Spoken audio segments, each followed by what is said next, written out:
highway through Rocky, just so that we can have assurances that, we have a twinned highway coming through, which is going to increase not just traffic of small vehicles, it'll increase large vehicles, campers. It'll just make it more, a much more used highway. So we want to make sure that there's a functional study done so that we're not bottlenecking through Rocky, that we have some proper turning lanes, that we have signals timed so that we can let the people that want to go through, and the people that want to turn off can turn off safely and do so in an orderly manner. So it would be nice to have, as our MLA, to have you advocate for us to have a functional study done on Highway 11 through Rocky. Short answer is yes. If that's what the town would like to see, is us advocate for a functional study. My staff are behind me here. We'll reach out to the minister ASAP and try to understand what funding mechanisms there could be and get that addressed. My understanding is that the last real planning study on it, I think, was 2003, which is a long time ago. And then the other challenge is that it was repaved in 2017 through town, right? Which also factors into some of the equations of when they decide they want to rip it up. Obviously, for value for taxpayer dollars of work on the road. I think where it's at is that transportation has strongly indicated that they don't intend to go through town at this phase of the project. That does not mean that it's not going to go through town eventually. It just means that what has been funded, that's where they're at, and then they want to have that conversation further with Rocky. And so my view is I've now become concerned if we decide it's not going through town, and that's going to have to wait till phase 2, so to speak. Where it ends, I think, becomes a real functional question. Because otherwise we could really create pretty significant bottlenecks coming in to town, depending on where transportation ends it. So, and I'm certainly here for constituents about that concern. So happy to take that back to Minister Dreeshen. And I don't think that there'll be too much resistance to try to make sure we get some sort of proper study. I have no idea what the cost of something like that would be, but I think given that you're dealing with a $140 million highway, it's immensely reasonable that we make sure we've studied how to end it. Yeah, certainly I believe that our community would like to see it twinned through like was originally promised a few years ago. But we're like, okay, if we can't get to the end goal, what are the steps in between that we have to tick the boxes on before we can reach that? Because really, there's a significant amount of traffic coming from Highway 22 south through town, combined with Highway 11 east and west. Yeah. And then it goes through town. Both those highways go through town and then north. And I know you're aware of that. So the meeting that we're having tomorrow is just administration to administration. And so. With transportation? With transportation. Okay. Mr. Kraus, did you want to just say who you're meeting with so that our minister knows? Yeah, it's just one representative from Alberta Transportation and an engineering firm that did the operational study, just to go over what they found. So what I would suggest, Worship, if it works for you, is once your administration has that meeting tomorrow, I'll have my staff follow up to see if the ask is still the same, or if they've answered those questions. I suspect they won't, but let's give it tomorrow. Let's check, and then we'll go to the Ministry of Transportation and advocate that we may need a functional study. I want to be clear. Just because they say they want to end it potentially at this phase east of town doesn't mean that the intention still would not be for it to eventually go through town. I've heard from lots of people they would like to see it go through town. I think the challenge is, from a budgetary perspective, is what you do on the Drayton Valley Nordic turnoff, and that certainly is not within that scope, right? And so once we get to the other side of town, you start to get to that intersection into there, we are almost into a whole new highway project, which probably needs to go through that new process, not attached to the other side of town. But yes, let's get on it. Thank you so much. Councillor Phillips, did you have a second question? I've got a few questions. Go for it. The second question is, I'm not sure if you're aware, but the town of Rocky Mountain House is putting 2 resolutions forward at the AB Munis Conference. One is for Hospice Society funding, and the other one is for homelessness issues. And I'm sure you're aware, and obviously in your new portfolio, the large urban centers, the Edmontons, the Calgarys, they see the funding for the homelessness centers, Hospice Society. There's a lot of funding for that. As a rural urban, we don't really necessarily get the funding for it, but we still have the same problems as the large centers do. We still have homelessness people in in our community. They're couch surfing, they're finding ways to make ends meet. But we still have that problem, and we're looking for solutions for rural communities, not just the Edmontons and Calgarys and Red Deers, but something uniquely tailored towards urban or to rural that we can take and help our citizens that are in need. And obviously with your new mandate, you're the guy to ask. Well, certainly on homelessness I am, and on hospice we have some overlap. So maybe I'll take hospice first, and then close with homelessness. I've met with our hospice society here lots over the years, and frankly, I have to say for that group, they've done a heck of a job for Rocky Mountain House. We should be very proud of them. I think they've advanced what is a really important and hard to talk about topic. Far, I was pretty impressed. I met with them again a couple months ago, and I think they deserve a lot of credit. And anybody who's helped them, my congratulations. We also had some of my staff attend a recent meeting with on the senior side of housing that overlaps with this with them, and so that it was made clear that we do support where they're headed on this conversation and how it overlaps with some of our housing costs, frankly, in my department. The overall hospice question will still fall under health, and I think I think I should brag a little bit about the government on this. This government has increased palliative care and hospice funding drastically over the last several years. Does not mean there's not more to be done, but that there's been a clear indication from the government that we recognize the importance of this. And honestly, it also is going to lower costs in some of our healthcare settings as well, while having the added benefit of being more compassionate. I think, and I know that there's some funding coming forward in the next fiscal year that may be applicable to some of the work that they're trying to do. It's certainly not going to be in this fiscal year. Good Sam has their facility here it's not enough, but it goes into the equation. And so in the short term, we're going to spend our time making sure we connect them into the health department for what that may look like in the next fiscal year and beyond. I know there's probably an ask to you guys about now. And I don't think the Alberta government's going to be able to come forward in this year. And that may be somewhere where you have to look at if that's a priority for the town of Rocky, and then we start to have further conversations with them. Last thing I'll say on that is I really like their model of going home and trying to keep people home as long as we can, or if they want to. That from the senior side of my portfolio, my department, is something we really want to start to champion a lot more. We can't build enough senior facilities physically in time. And so we need to continue to push health and other aspects of government to have a conversation about how we can make sure that seniors in our community get to stay in their home as long as they can, and stay in the community that they built as long as they can. So I think it fits with that. So I don't have much else to say about that one today. Homelessness, I do have a lot to say about. Homelessness is a challenge that obviously is taking place all across the province. I could talk at length about what we're doing in Calgary and Edmonton and the bigger cities, which are seeing really big challenges, but that's not what we're seeing in rural. We're seeing something a little different in rural. But we are definitely seeing increased homeless issues, and as well as the issues that come with homelessness, often addictions and mental health issues inside our communities. And so we've put some more money into the budget, which my department's spending right now on rural shelters, rural housing that's associated with these issues, and we can look at options here at Rocky if we start to feel that there was a demand. What I'm finding as we travel around to communities about the size of Rocky Mountain House is sometimes we want to build services in the community, and sometimes we want to figure out how to build connections to services elsewhere. It'll depend on what is going on, right? I mean, Leduc, which is a bigger community, it would make less sense to build a huge shelter there and more sense to deal with their 25 or 30 person homeless population and get them to the services that are already within 20 minutes away from the city. And so I think that has to go into some of the conversation that you have there, but there certainly is money for homeless shelters in rural.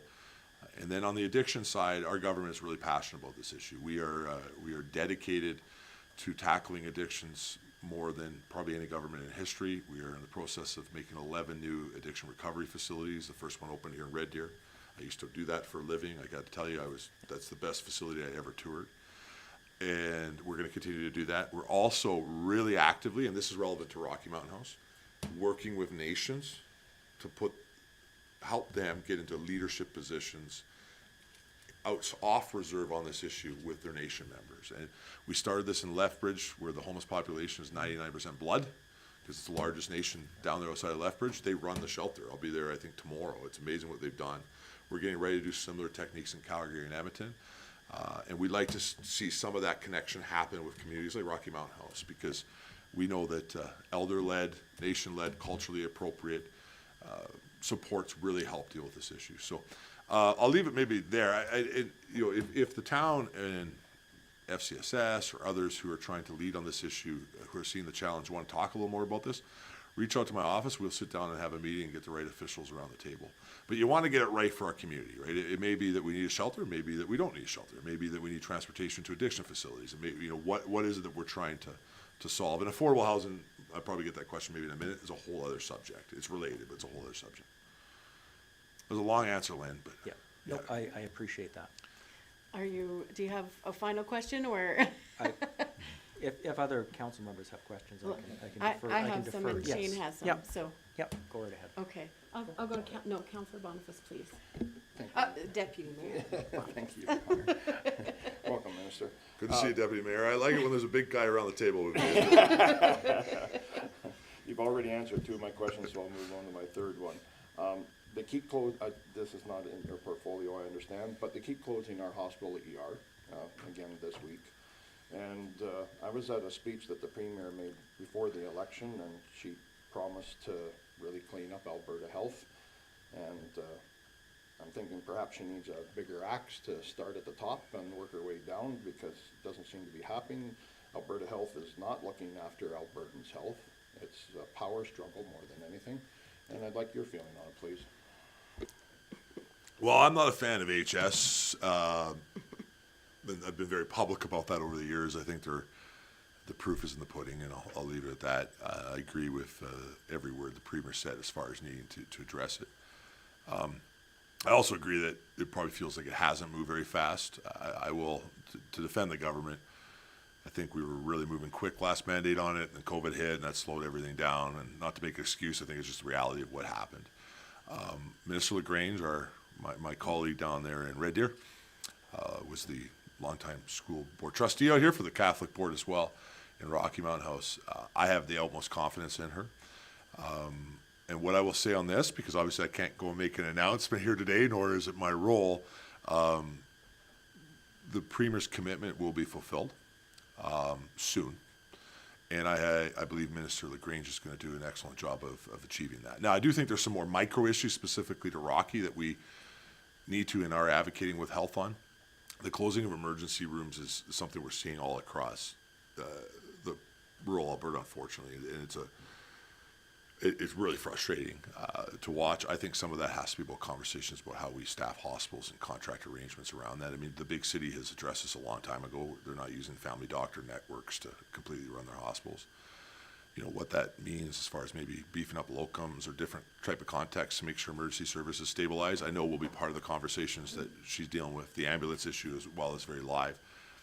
But here in Rocky, we're going to get our new surgical initiative built, which was a pet project of mine, which we did in partnership with the hospital foundation here in Rocky, and I know Dale, Councilor Shipple was a big part of that, as amongst others. And that's going to come online soon. I've asked the minister to come back and re-announce it. It got announced during COVID, which I think kind of drowned out what we're trying to accomplish. So I think we should be excited about what's about to take place, and we're going to get a health minister visit for that. But we need to deal with the surgical licensing issue. I've met with some of you in the past about that. And I met with the health minister just the other day specifically about what is taking place on Rocky Mountain House on that. I'm very confident that she's going to be coming forward to us with a solution soon, but as far as I can probably go with that. I think that's probably the biggest issue we need to address outside of emergency room closures in Rocky in the short term. And it's really my hope that if we can pull all this off, that we're actually going to show the value of rural hospitals beyond emergency management, of which Rocky Mountain House is very busy. But if we can show that we can help contribute to surgery wait times and other things like that in a community like Rocky, I think it brings stabilization to the hospitals and helps us rural representatives protect the health care that we have with the hospital. So stay tuned, Shane, it's coming. And you know what? I will encourage all of you to really support the minister if that's what you believe, because it's not that level of transformational change is gonna, I'm glad I'm not her. It's gonna be a rough ride. And, she needs to have representatives like you say, no, this is right, we want better service long-term. Thank you. Did you have another question to follow up? Counselor Hutchinson, did you have a question? Yeah, I did. So on the side of senior housing, so we've got a number of our facilities here that are reaching the end of their life cycle. What kind of security do we get that we're not gonna get more downloaded from the government on those particular buildings? Like how, you know, when is the time to stop putting money into it? And when, if you guys download those to us, is there a plan in place? Is there a funding model, something in the works that we can be looking forward to? So you raised a couple issues. One is capital maintenance and renewal dollars, which is, you know, something that has been, over time through multiple different governments, not always kept up with. I'm currently spending $94 million in this fiscal budget on capital renewal for buildings like the ones that we own but are operated by housing authorities across the province, or other nonprofit organizations that we work with. The other day I announced another $16 million on top of that, which we're targeting to primarily facilities that may have come offline, but that we can get back online quicker, but it will also go to other facilities as needed, and we're, I hope all the housing providers are paying attention to that. That's $110 million. Should be getting very quickly to the department to show that need, because I can assure you everybody else is.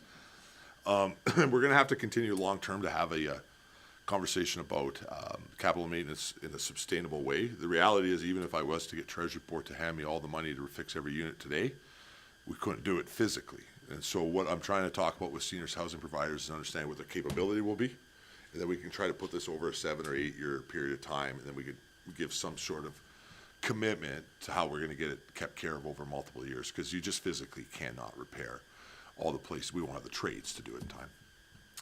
And then housing in general is and seniors housing is a big part of that. It is, as I alluded to in my opening comments, is the biggest challenge maybe of our time at the moment.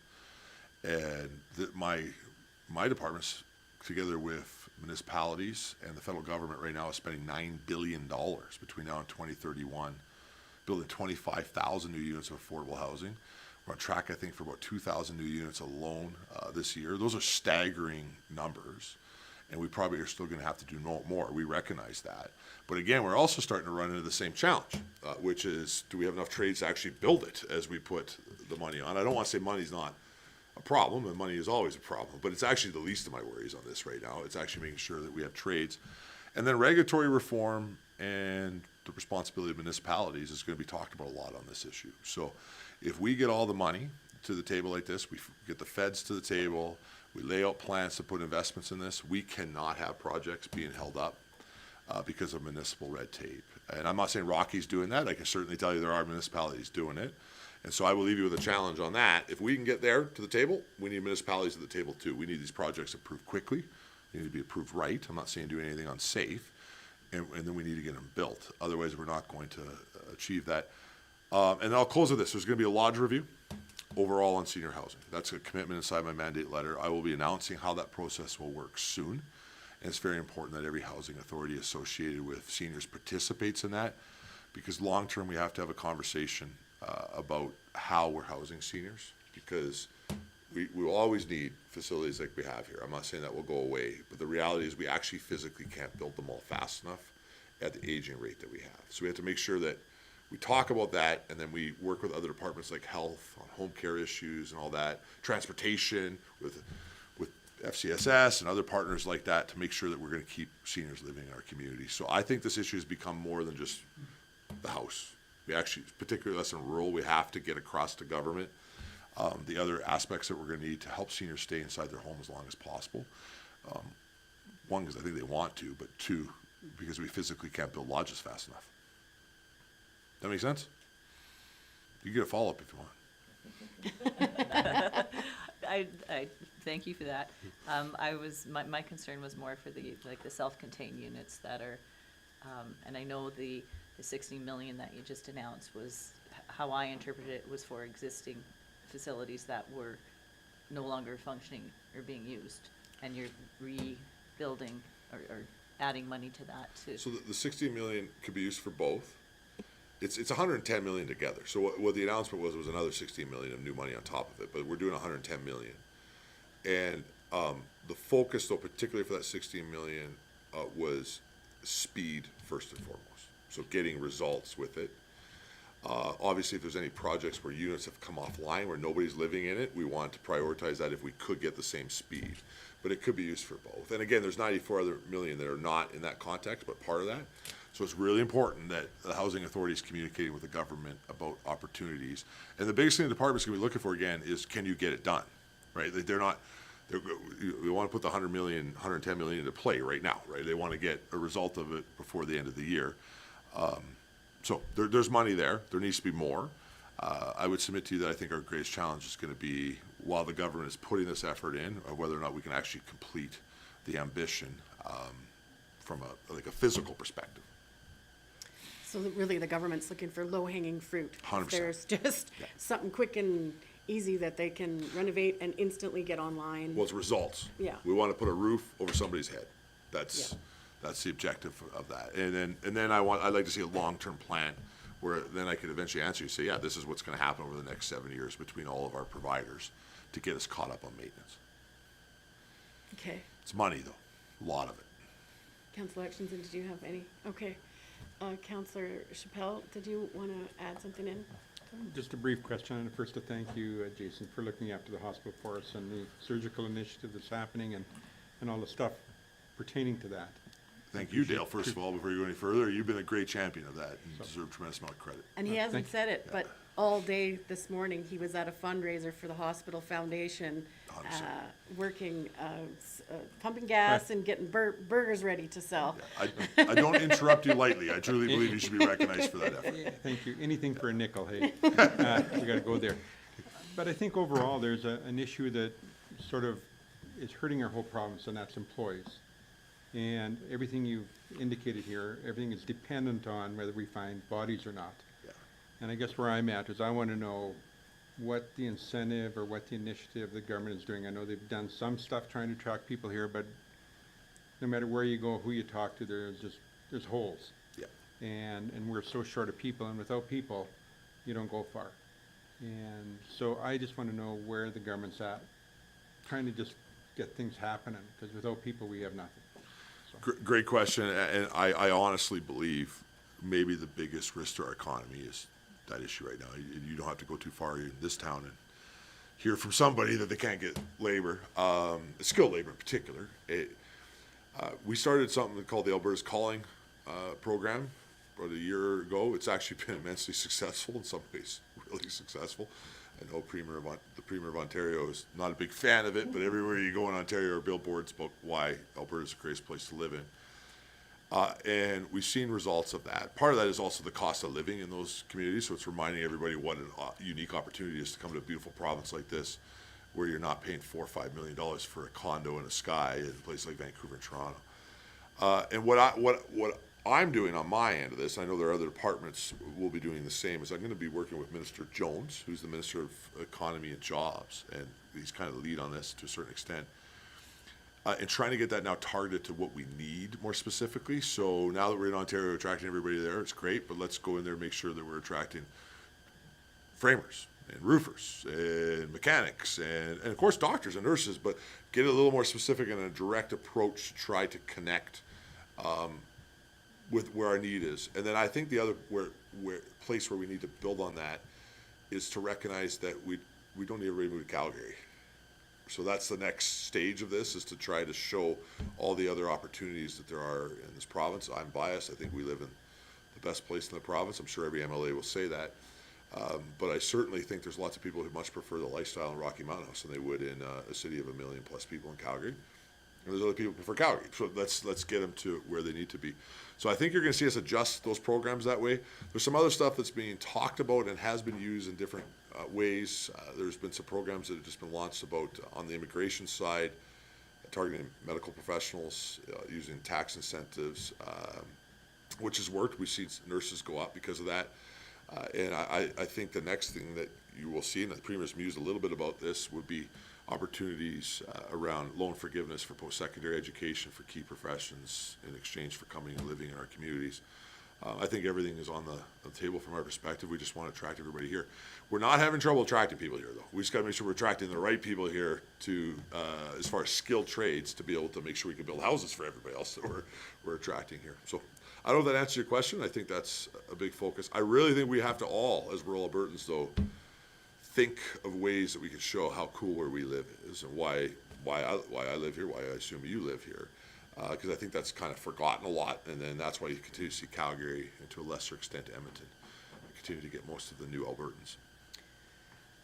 Thank you so much. I have a couple questions along the same lines that I just want you to be aware of. So in our community, we have been approached by a number of people that are ready, willing, and able to work, but they may have a challenge with their immigration status or their work permit visas and things like that. And so I know Innisfail has been doing and then around all those things, like everything it's all related, right? So we're looking at going into the Alberta Advantage program where the government gives us assistance in our community and helps us get the people that are wanting to work with the right tickets if they're already living here. Like we already have immigrants living here and they just need whatever it is to be, gainfully employed. And so do you know anything about those programs? Did you want to touch on that? Yeah, there's lots of stuff happening in that space, very important space. In the department that I have the privilege of being the head of, we do a lot of this in the social services side as well. Barriers to employment is what we call that. There's been a large focus in that department about trying to overcome barriers like you described, whether getting a WHMIS ticket or dealing with safety equipment that you may need to do there, or English as a second language courses, or those kind of components to try to help individuals get to work, because we know the demand is there. And we're seeing some success as far as our numbers that are staying on programs like that as a result of that. I think there's a tremendous opportunity here in Rocky Mountain House for us to expand the relationship with Red Deer Polytech. I was there the other day, and I had a great visit with the new president. Really encouraged him to make sure that we continue to use those programs that they're trying to do here in Rocky Mountain House to see where there can be some overlap, and that they need to be creative on some of the more short-term, the degree stuff's important, don't get me wrong, but aspects that they can use their education facility to overcome some of those barriers. The construction industry itself, I met with a bunch of key industry guys in Edmonton, I think yesterday, and their biggest things, they're putting together English as a second language courses. So they got great skilled trades coming in that are helping them deal with demand that they have. And that's one of the hurdles that they're having to making that work for everybody. So there's lots of stuff like that. And, Your Worship, I'll leave this a note for my guys. We'll fire off an email to all the council of all the programs that we have within government that are around that to see if that helps with some of the work that you're doing. That would be great. And we have had a tour of Red Deer Polytechnic at the high school here. It's a Yes. great facility, but there's a little bit of disconnect for what the program is funding, and then I feel that asset is being left on the table. So I just want you to be aware that they only have so many seats that you can take nursing. And Councillor Chappelle, you were at that same meeting as I was at. There's only so many in all of Alberta. And so if we have students here in Rocky that want to take that, they're actually not accepting those students into the program. And the easiest way to get nurses at our hospital is if there's already someone living in our community that just course. needs the tickets.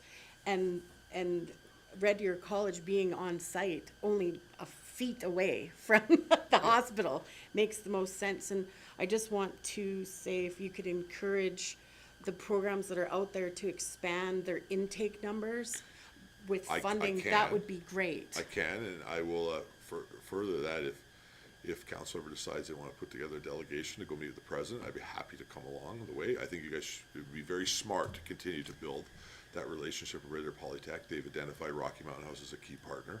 Yeah. And so I think, that would be an opportunity. You could take a couple other We organizations actually- here. I would be happy to help arrange that. We actually did go to Red Deer Polytechnic and met the board of Councillor Phillips, Councillor Schipple, and Councillor Hutchinson, and I all went in the spring and met with them, and actually brought up some of the Good. concerns because they were pushing all these programs, and I said, we're desperately short of healthcare, trained people. Why aren't you pushing those programs? Because that would be the easy partnership. And I think it enlightened them to the need, actually. That's good. And there's some changes coming in post-secondary overall about trying to make sure that the system has a capacity a little bit more based on need. Okay. So, ultimately, we like to make sure everybody coming out of post-secondary's got a job. Yeah. And so I know multiple ministers of post-secondary have been working with institutions on making sure that we pay a lot of money in post-secondary, and making sure there's results-based outcomes on their curriculum. Yeah, because like the program, there's like a waiting list for, in our community for that specific program, and there just wasn't enough spaces to let Yeah. the people that, from our community that wanted to apply, get into that, is how, yes, yeah. And so, Councillor Hutchinson, did you have a final question or Well, comment? no, just kind of on that topic. We've actually, I sit on the Rocky Learning Council Board as well as just got appointed to the Advisory Council for Campus Alberta Central. And it's the instructors that were the shortfall. We had to cancel the health aid certificate program that was supposed to be offered this fall because there's not enough enrollment in the area. So it's an educational component that we need to do as a town, and you to support us on educating in the schools The that opportunity. there's the opportunity, there's the dual credit programs. It's a bigger picture, and I think education is one of the large pieces that's missing in that puzzle. I think it's a fair point, and I think even for some of the programs we have to transition high school kids into trades earlier that have already identified they want to do it, probably need to be re-upped as far as communication in the same context. And probably something we should do is we talk about housing. So for my staff, something we should remember, we go back to try to emphasize that effort inside school. So I'll take that back. I think it's a good point. I just truly believe the Red Deer Polytech's interest in Rocky Mountain House is a unique opportunity, and we should continue to try to build it on it. And certainly, we would be on board to meet with them again. Seeing as our time is getting Short? shorter and shorter, I just wanted to say thank you so much. I think everybody's had an opportunity to have their questions asked. I do feel that the housing shortages in Canada have actually been putting pressure on our community with inflation and that. And I think that if some housing for affordable housing and that could be addressed, it would resolve, because people are getting, it creates the problems that we're asking for help on for homelessness, addiction, education, all those things, if we're getting short on that. So just before you go, did you want to add any more of what we're doing for affordable housing that we can tap into? Yeah, look, it's as I said, really maybe the biggest political issue across the country at the moment. There's a lot going on. I'll reiterate the number, $9 billion coming out of between us and the feds and the municipal government on housing right now already, on affordable housing. I think it's 25,000 units between now and 2031. Those are really big numbers. There's way more that needs to be done. We talked about some of it, upgraded capital maintenance, how we're going to invest inside senior facilities. Calgary just went through a heck of a process this weekend, making sure that they move through their zoning requirements and bylaw issues to try to be able to address, that crisis. And for sure in that city, they're taking the bulk of it for the province at the moment. So we're going to be rolling out more concrete steps that we want to take that is beyond just affordable housing investment, and about trying to make sure that our housing stock gets back to a more to attainable level, so that people are not going to be a spot where they can't even attain homes. And that will be our focus. I will challenge you, and I'm going to challenge every municipality, and you will definitely hear the Premier say this to you when you're up at AUMA or whatever you've changed your name to. I just like to stick with it. We need municipalities also to meet that ambition, not necessarily financially, but to make sure that your regulatory system, your levy systems, your taxes, those kind of things are not stopping that development, because without a doubt, that's what we're hearing from developers. And now there's uniqueness as we get further away from the big city. I get that. But I will leave you with that. We need, the provincial government cannot do this alone. We need the federal government at the table, but we also need municipalities to do it. And if you see what's happening across the country, is the provinces and the feds are about to step in and make you do it. So I think it'd be better off that you guys figure out how it happens right now. And I don't know enough about the building proposals of Rocky, so this is not meant to isolate you. We're saying this to everybody. We can't wait 3-4 years to approve housing projects if we're gonna solve this. If we get the money, we gotta get them built. Perfect. Well, thank you again for coming today and answering all of our questions, and also for everything that you do in our community. I know that you've been meeting with all the other groups, like the Compassionate Care and the Women's Shelter and the hospital, and we really appreciate all your work and your support you give to our community, so thank you. Well, thank you for having me, councilors, your worship. It's always a pleasure. Hope to see, well, I know I'll see you again soon. And I hope you have a great rest of your meeting. Okay. I'd rather hang out with you all day, but you're gonna make me go work. Thank you so much. So, did we want to have a brief, Tracy, did we want to have a brief recess now till we get the other, they're on, okay, perfect. So, thank you very much. And are we going to see them on the screen? Okay. Can everybody see and hear me? Oh, there we go. So our next delegation is the North Saskatchewan Watershed Alliance. And is it Rosie Radonovich? Am I even close? It's okay. It's Radmanovich. So Radmanovich, okay. So thank you very much for coming for the North Saskatchewan Watershed Alliance today. I really appreciate that. yeah, thank you for having me. I'm just going to go ahead and share my screen and make sure that everybody's able to see my slides. Oop. Is that working properly? Yes. Okay. Oh, I think I might be having some technical difficulties on my side, which I apologize for. Hello, Rosie. Laura here. Can you hear us? Yes. So we can see you perfect.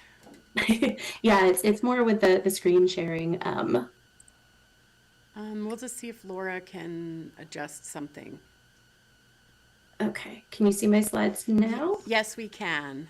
Okay, perfect. Thank you for your patience. Oh, So good that's- afternoon. Thank you very much. All right, good afternoon, Mayor Beige and councillors. It's a pleasure to join you today to speak to some of the work that's done by the North Saskatchewan Watershed Alliance. So before I kind of dive into my presentation, I'd like to take a moment to start it off in a good way and acknowledge that the North Saskatchewan Watershed Alliance, watershed, I'm going to start that over, sorry. So I'd like to acknowledge that the North Saskatchewan Watershed is on the traditional land on which our watershed resides is in Treaty 6 territory, Treaty 8 territory, and the Métis homeland. We deeply respect and wish to honor the diverse Indigenous peoples whose ancestors' footsteps have marked this territory since time immemorial, including the Cree, Dene, Saulteaux, Nakota Sioux, and the Blackfoot peoples. We further acknowledge this territory as the Métis homeland and the home of one of the largest communities of Inuit south of the 60th parallel. So, generally every year or so, NSWA likes to reconnect with municipalities across the watershed. And so our goal with these presentations is to introduce you to the NSWA for those of you who may not be familiar with us, as well as reconnect with those of you who do know us. So our presentation is also intended to highlight a few of the projects we are currently working on, although we will admit that these are only a few highlights and only a quick snapshot of all of the different focuses and activities that we undertake every year. We probably need a full day to present on everything that we have on the go. And finally, our goal is to also very briefly touch on the value of the ongoing partnership between NSWA as not-for-profit organizations and the municipalities and the other partners in our watershed.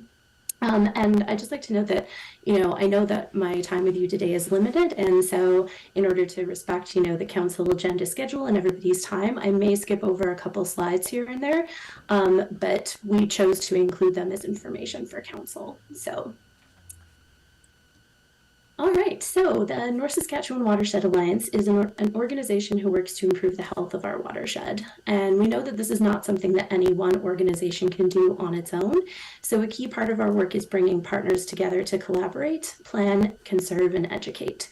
So officially, our mission reads to protect and improve water quality, water quantity, in-stream flow, and the health of the watershed by seeking and sharing knowledge, as well as facilitating partnerships and collaborative planning and working in an adaptive management process. So the NSWA is a nonprofit charitable organization with a multi-sector board of directors. Our board spans municipalities, industries, nonprofits, academia, provincial government, and members at large, and we are strongly supported by municipalities of all sizes from across the watershed. And so, as you may recall, the Provincial Water for Life strategy sets out 3 goals and 3 key directions for water management in the province. And the 3 goals are safe, secure drinking water, healthy aquatic ecosystems, and reliable water supply for the economy. And the 3 directions of the strategy broadly define how these goals might be achieved, and they are knowledge and research, partnerships, and water conservation. And so it's under the partnership's key direction that the NSWA is recognized as a Watershed Planning and Advisory Council, or WPAC. And so WPACs are advisory in nature and have responsibilities set out by the government of Alberta that includes convening partners and stakeholders to share the responsibility of for the wide use and sustainability of water in Alberta, assessing the state of the watershed, watershed management planning, as well as watershed literacy and education. So the NSWA carries out this work with partners across a very large area. So this map shows the North Saskatchewan watershed, and it includes more than 1,200 kilometers of main stem river, an area of 57,000 square kilometers, 70 municipalities with populations ranging from under 100 to more than 1 million. So this watershed supports an incredible diversity of industry, business, and agriculture. So our headwaters begin in the forested eastern slopes of the Rocky Mountains, and the majority of the water that makes up the main stem river comes from this area. The central portion of the watershed flattens, and it's the most populous portion of the watershed with every industrial and agricultural use. And as we move eastward, the watershed is generally drier, flatter, and has a primarily agricultural land use. So the NSWA has several key responsibilities, as I mentioned earlier. The first and perhaps most important is to be what I would call a collaborative spark plug, by which I mean we're often the organization that brings partners together to achieve projects improving watershed health. We also conduct watershed assessment projects, and from those projects work to support local planning or the development of integrated planning documents, such as the NSWA's Integrated Watershed Management Plan. We also place a great deal of focus on education and outreach activities that are intended to connect our organization with communities across the watershed. And finally, we work to build tools and technology that can support partners in their everyday watershed and water management work. Our project examples, which I'll be going through shortly, will show how we bring these responsibilities to life. So this next slide is mostly intended to visually show the variety and breadth of projects that NSWA has on the go, and I'll be highlighting a few of these initiatives in the following slides. So while many of these circles represent different projects and activities, I wanted to explicitly point out the top circle labeled Sub-Watershed Alliances. So there are 3 alliances that include the Headwaters Alliance, the Sturgeon River Watershed Alliance, and the Vermilion River Watershed Alliance. And we also have an Urban Creeks Collaborative in the very early kind of exploratory discussion phase right now. And so the Sub-Watershed Alliances are very important to how the NSWA does its work because they bring a more local perspective and involvement, and they often bring forward needs that turn into larger scale projects, such as the Riparian Health Action Plan, which I'll touch on later in my presentation. So I'll begin by talking a little bit to the State of the Watershed Assessment. So the State of the Watershed Assessment is one of the key responsibilities assigned to WPACs under the Water for Life strategy. The assessment is about objectively defining the current state of different aspects of watershed health, usually including things like water quality, water quantity, riparian and shoreline health, wetland condition, and many more.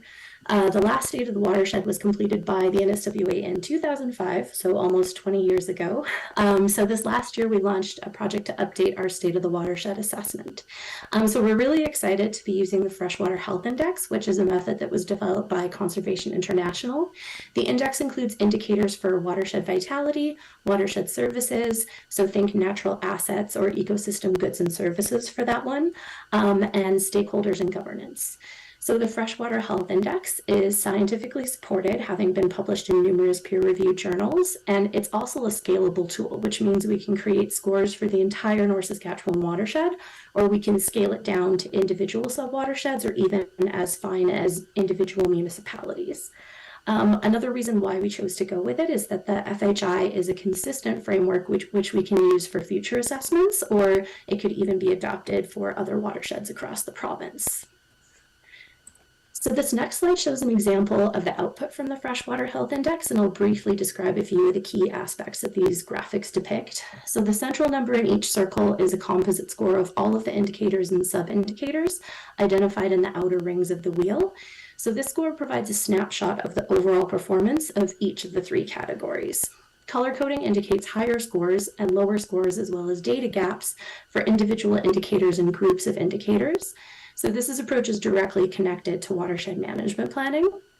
So higher scores are potential areas that could be celebrated and recognized, and lower score areas and areas with data gaps can kind of start and prompt conversations on what might be needed to be done to improve those scores or gather required data.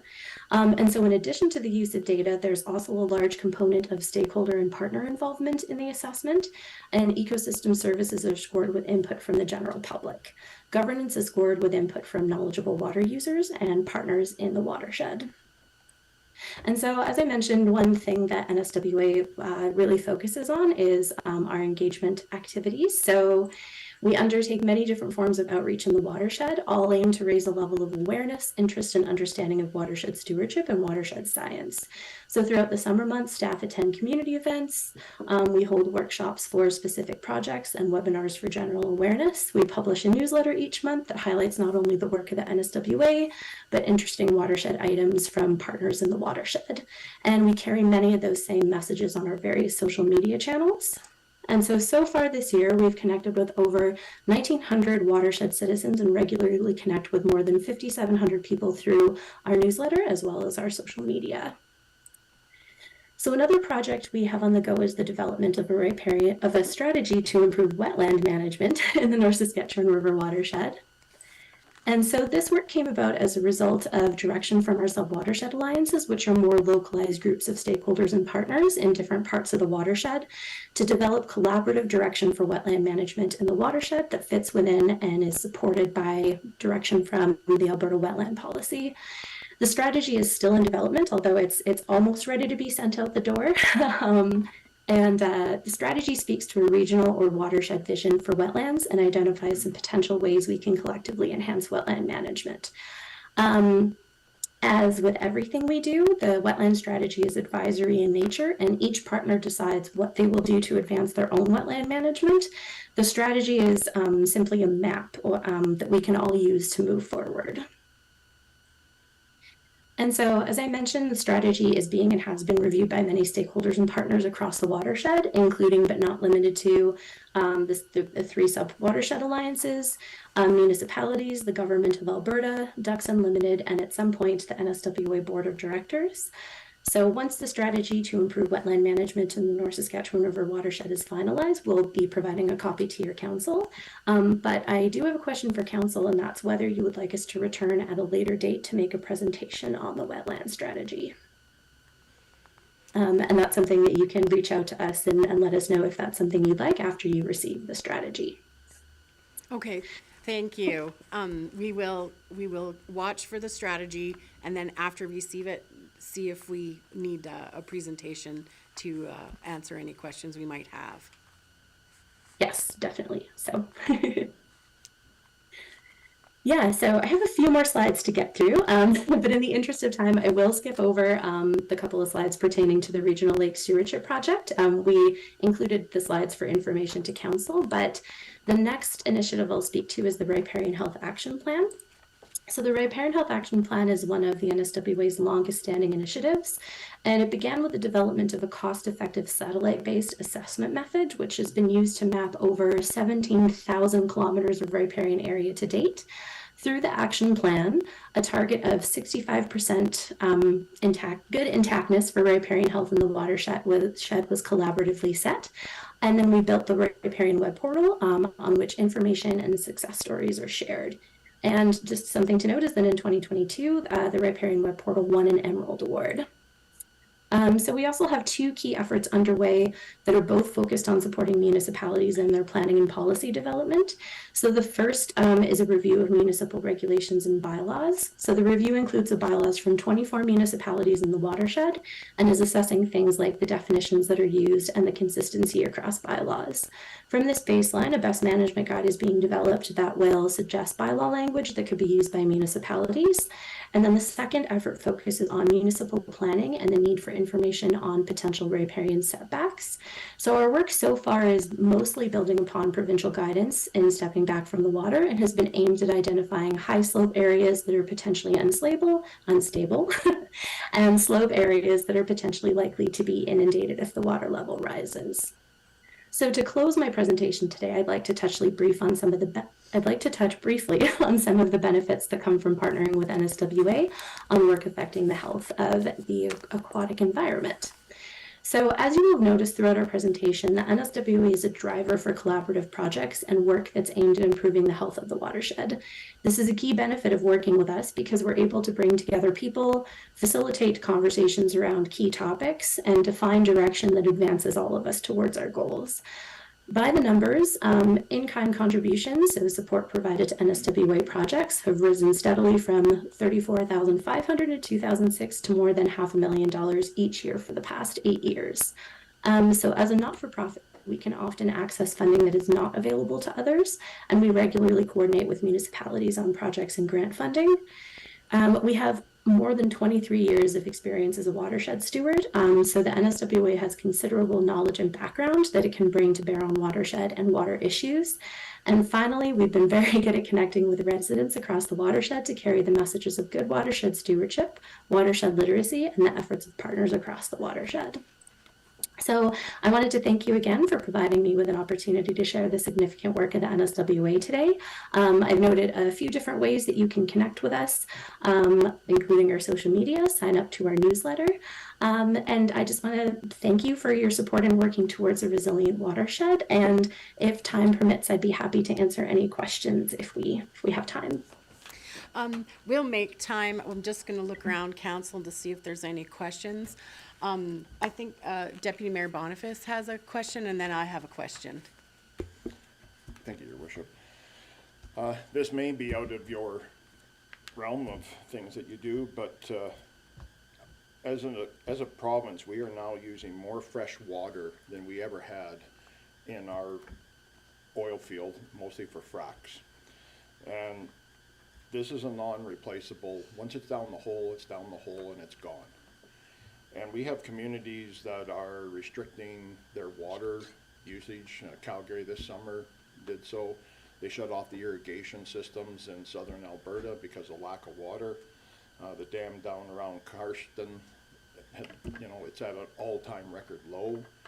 And yet we're still pumping water down the ground to do a frac. Now, I've done fracs in the past. It was always done with diesel and condensate. Water's fairly new development because it's cheap. But is your organization involved in any way on limiting the amount of water access? Because, we're draining swamps to get water. So what's your idea? Yeah, so the role of the Watershed Planning and Advisory Councils is just that, it's advisory. So all of the kind of water allocations, water approvals and permits is through the government of Alberta. So one of the things that we do is we will do studies or develop tools to help inform decision making. So one of the things that we're currently seeking funding to develop is something that's been developed in other watersheds across the province, and that's a comprehensive model for the North Saskatchewan watershed, a hydrological model. And so what that will allow us to do is to be able to integrate things like all of the current water allocations, as well as different, scenarios under, different precipitation, drought. I'll run all of those simulations and that can help inform decision making. But in terms of us getting involved in kind of the water approvals and kind of who's allowed what allocations, that's outside of our wheelhouse. That's the provincial government through the Water Act. So. Thank you. So I kind of have a follow-up question to Deputy Mayor Boniface's question. When your three mandates are drinking water, ecosystems, and supplying the economy, so isn't like oil fracking, when they're taking water out of a watershed, have to do with supplying economy?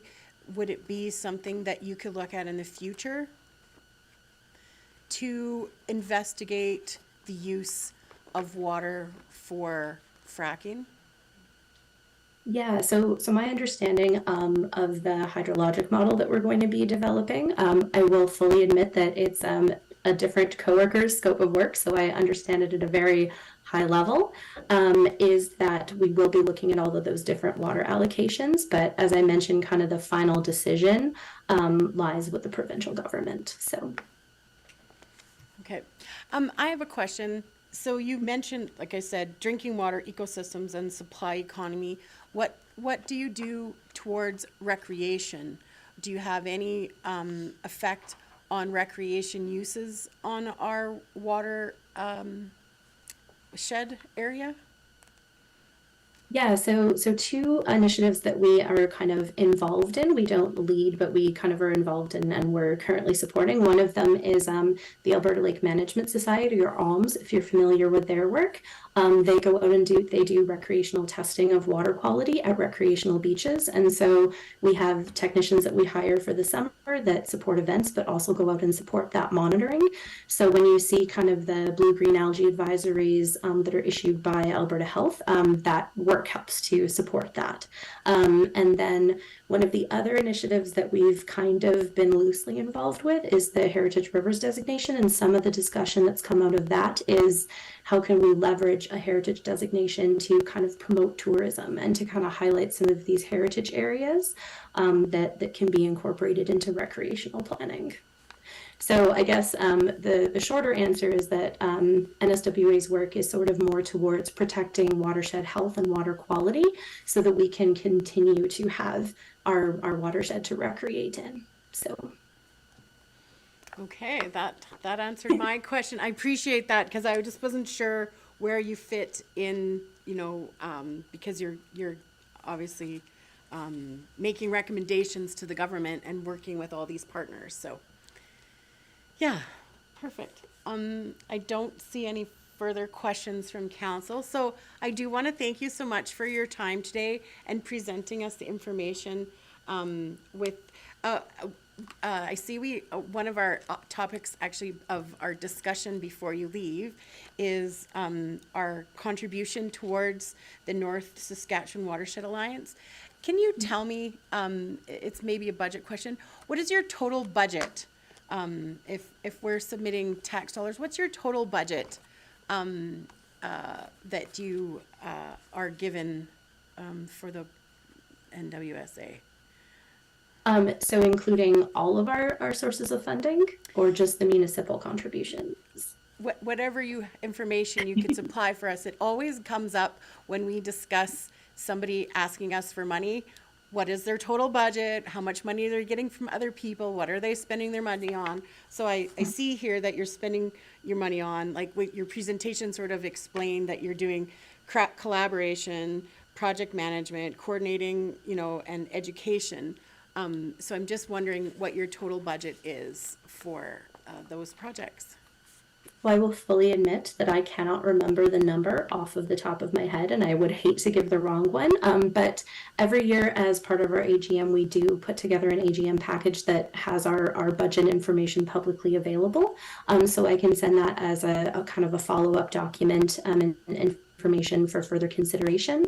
And one thing that I did want to note, actually that my executive director asked me to note, is that the municipal contributions had been at 55 cents per person for basically the last 17 years. And so our board did a review and they did up it because what they found is that inflation rate over that same, actually since 2017, is at 48%. So we've upped it slightly as sort of the suggested contribution, but it's definitely by no means kind of what we're asking for.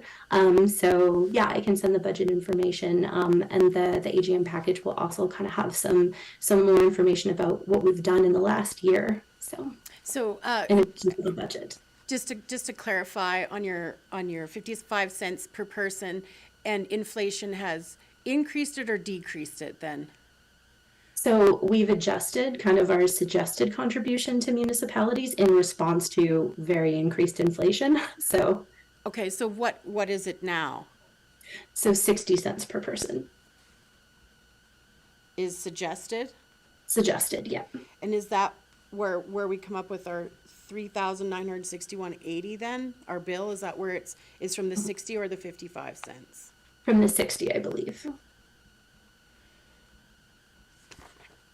Thank you. I think I know those questions were going to come up when we came to talking about what is this bill for and where does the money go and how much, where does it come from? So while I have you and you're, we'll ask those type questions, and so it's clear when we go for the discussion. I don't see any further questions or comments around the table. So thank you so much. I really appreciate all your time, and I look forward to seeing that AGM package. Yes, thank you so much for, again, taking the time and providing me with the opportunity to present today. And take care and have a great rest of your day. Thank you so much. Bye. Oh, so that was great. Moving forward in the agenda, we're at 4.1, the adoption of regular council meeting minutes for September 5th, 2023. Does anybody have any questions or concerns about those minutes? Could I have a motion to accept those minutes? Councillor Capero. I will make a motion to accept the regular council meeting minutes of September 5th, 2023. Thank you very much. All in favor of that motion? And that's carried. So delegation business, 5.1. I don't see any decisions we have to make. Would someone like to just make a motion for accepting for? I'll make a motion and we forward a letter of thanks to the MLA for attending our council meeting. And we look forward to any further updates you may have. Okay, perfect. Thank you very much. Councillor Hutchinson? Did we just want to add to that to schedule another meeting that he was Could be. talking about in closed session? Well, we brought that up at the beginning, so do you feel that you have items that you want to talk about in closed session? Because we could have done it today, that's why. It's just a food for thought. Okay, so, I can add a friendly amendment to my motion, if you so choose, that should the need arise to have an in-camera session with the MLA, that we would have that. We can have that anyway, whether it's added onto the motion or not, we can. yeah. Why don't we just go with the original Okay. motion for now, and then we can always do something different, so. I believe the original motion from Councillor Schpelt is to accept for information and send a letter of thank you to Correct. Minister Nixon. Yes. And seeing that there's no further discussion on that item, I'll call that to a vote. All in favor of that motion, and that's carried. So the delegation of North Saskatchewan Watershed Alliance from today, do we have any discussion about that, or are we ready to accept for information that presentation? Councillor Schpelt. I just have a question, and that's how long have we, Mr. Kraus, if I could, Your Worship? Yes. How long have we been involved with this organization, and how long have we been sending them money? So, Your Worship, the total length, I don't know, but I know in the last 5 years, we've been a member of the North Saskatchewan. Okay. we're gonna be discussing this, or we could, right, later in the, cause I got it out of the agenda. It's on correspondence for action 8.1, so if we could accept for information the presentation and then we can discuss the bill at that time, does that sound reasonable to everybody? Are you, Counselor Phillips, did you wanna make that motion Yeah, then? I'll make a motion that we accept item 5.2, the North Saskatchewan Watershed Alliance presentation as information. Thank you very much. If there's no further discussion, I'll call that to a vote. All in favor of that motion? And that's carried. So we're moving on to, I think we can fit it in before the break, old business. So this was just a tabled item, so it's actually kind of new business, but Counselor Chappelle, the executive committee, notice of motion. And I'll Thank you, leave Your it to Worship. If I could. This has been delayed for several meetings now. I keep postponing it. I've had a discussion with Mr. Kraus about it, and I'm trying to get my head wrapped around what I'm looking for in my own mind before I present it to council. So I'm not sure executive committee would be the right thing. So I look at it, and here's what my target is. So it's to get expertise of council more involved, the expertise of council more involved in operations and negotiations. To get the negativity of the community more focused on on council versus administration, or in some cases derail negativity at the source in negotiations. Council has a fiduciary interest, and more involvement by council may aid in seeing cost savings down the road. And council is closer to the citizens for hearing thoughts, suggestions, and/or concerns, which may make the community feel more heard. And then the fifth item I have is council involvement would or could give more understanding in questionable situations via council. So that's sort of the target, what I want to do. The process I have is have council involved in any new construction of a value of 200,000 or more. So I'm thinking of a building committee or whatever it might be there. Have a councillor involved in negotiations involving community groups regarding a contract of 1 year or more, unless a board or committee is in place to oversee that. And then have a community member at large added to, with a councillor on a construction committee of any construction projects of 5 million or more. So that's just to get some community involvement in it. And then if a construction project is more than 5 million, and involves the county, to have county either have an elected official or community member at large involved in the construction of that project as well. So that's sort of the processes that I think need to happen. And then how it would happen is that then we would need administration to set up the terms of reference. Now, what that'd be called, for this committee, I have no idea, but my hope is to, right now we leave our town staff in the middle of negotiations, and then you hear out on the street, well, they couldn't work with this person, they couldn't work with that person, and I don't think that's fair to our town staff. I think we as elected officials have a duty to be more involved in that. And I look at the expertise that we have around our table that we do not do a good job of tapping into. And if I can use examples, I look at Len and Marley, who negotiate for a career, everything they do, and so if we have a negotiation, even if they're sitting on the sidelines, can change the tone of a discussion as to what happens. Shane builds all the time, so if we're building something, should he not be there with his expertise to look at that? Now, I know we often say, well, we have architects and we have engineers and we have whatever, but for anybody who's been in construction knows that those people are book smart and sometimes don't look at projects with street smartness. And so you need to have somebody who puts the nails or the stakes in the ground versus who thinks they know what they're doing. So I know many projects I've been involved in, you go back and you have to really have a look at what goes on. So if you look at an engineer, and just to point something out, is back in my previous lifetime when I was on council, I sat in a wheelchair and checked out the town for how wheelchair accessible it was. And I found out how wheelchair accessible it wasn't. And every time I walk into our new arena and I see that lip at the front door, which is 1.5 inches probably, I know that that is virtually impossible for somebody with a wheelchair to get into. Somebody designed it that way. Why was it like that? So I just think that sometimes we, look at those kind of things. Main Street, if you look at the width, there's several things in there. If you, Country Cottage floors, that one intersection on one side is 1 meter narrower than the other intersections around it. So sometimes we allow substandard work, and I think it's easier to say, yeah, that's okay, versus saying, well, if we're paying the bill, we need to make sure it's right. So I just would like to get more involvement on council in this stuff. And my bucket may have a hole in it, and this may be all for naught, it might all run out.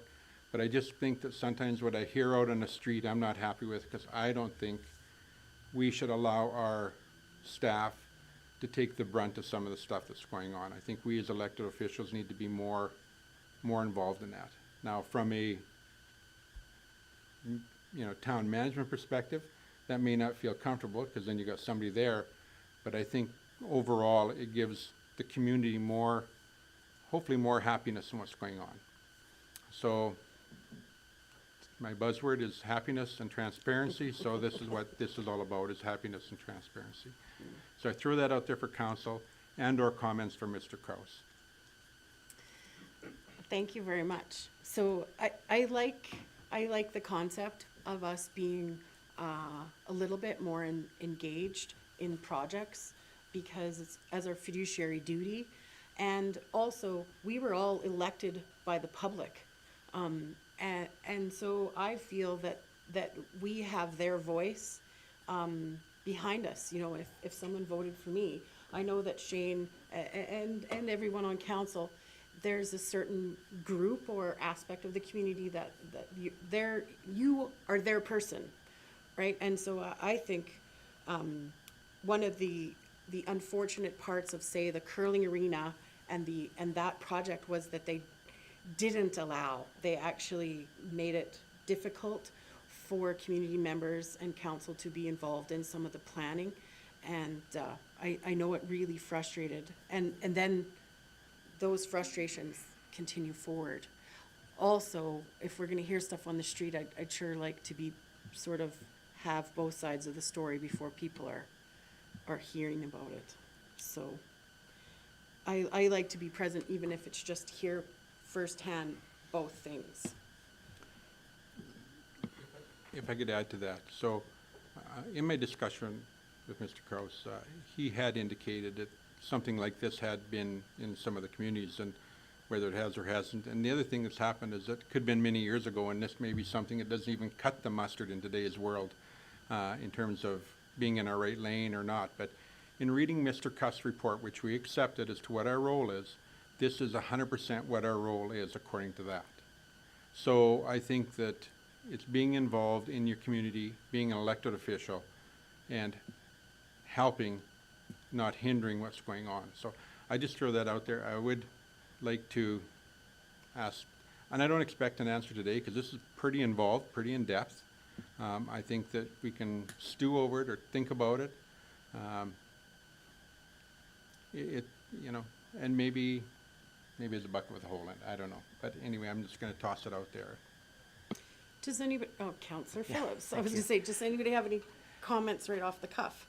For me, I think it's a large discussion, for sure. I don't think it's anything that's gonna get solved today. I think this may be a committee of the whole discussion, or something that should be brought to the committee of the whole, so we have a lot more time to discuss it.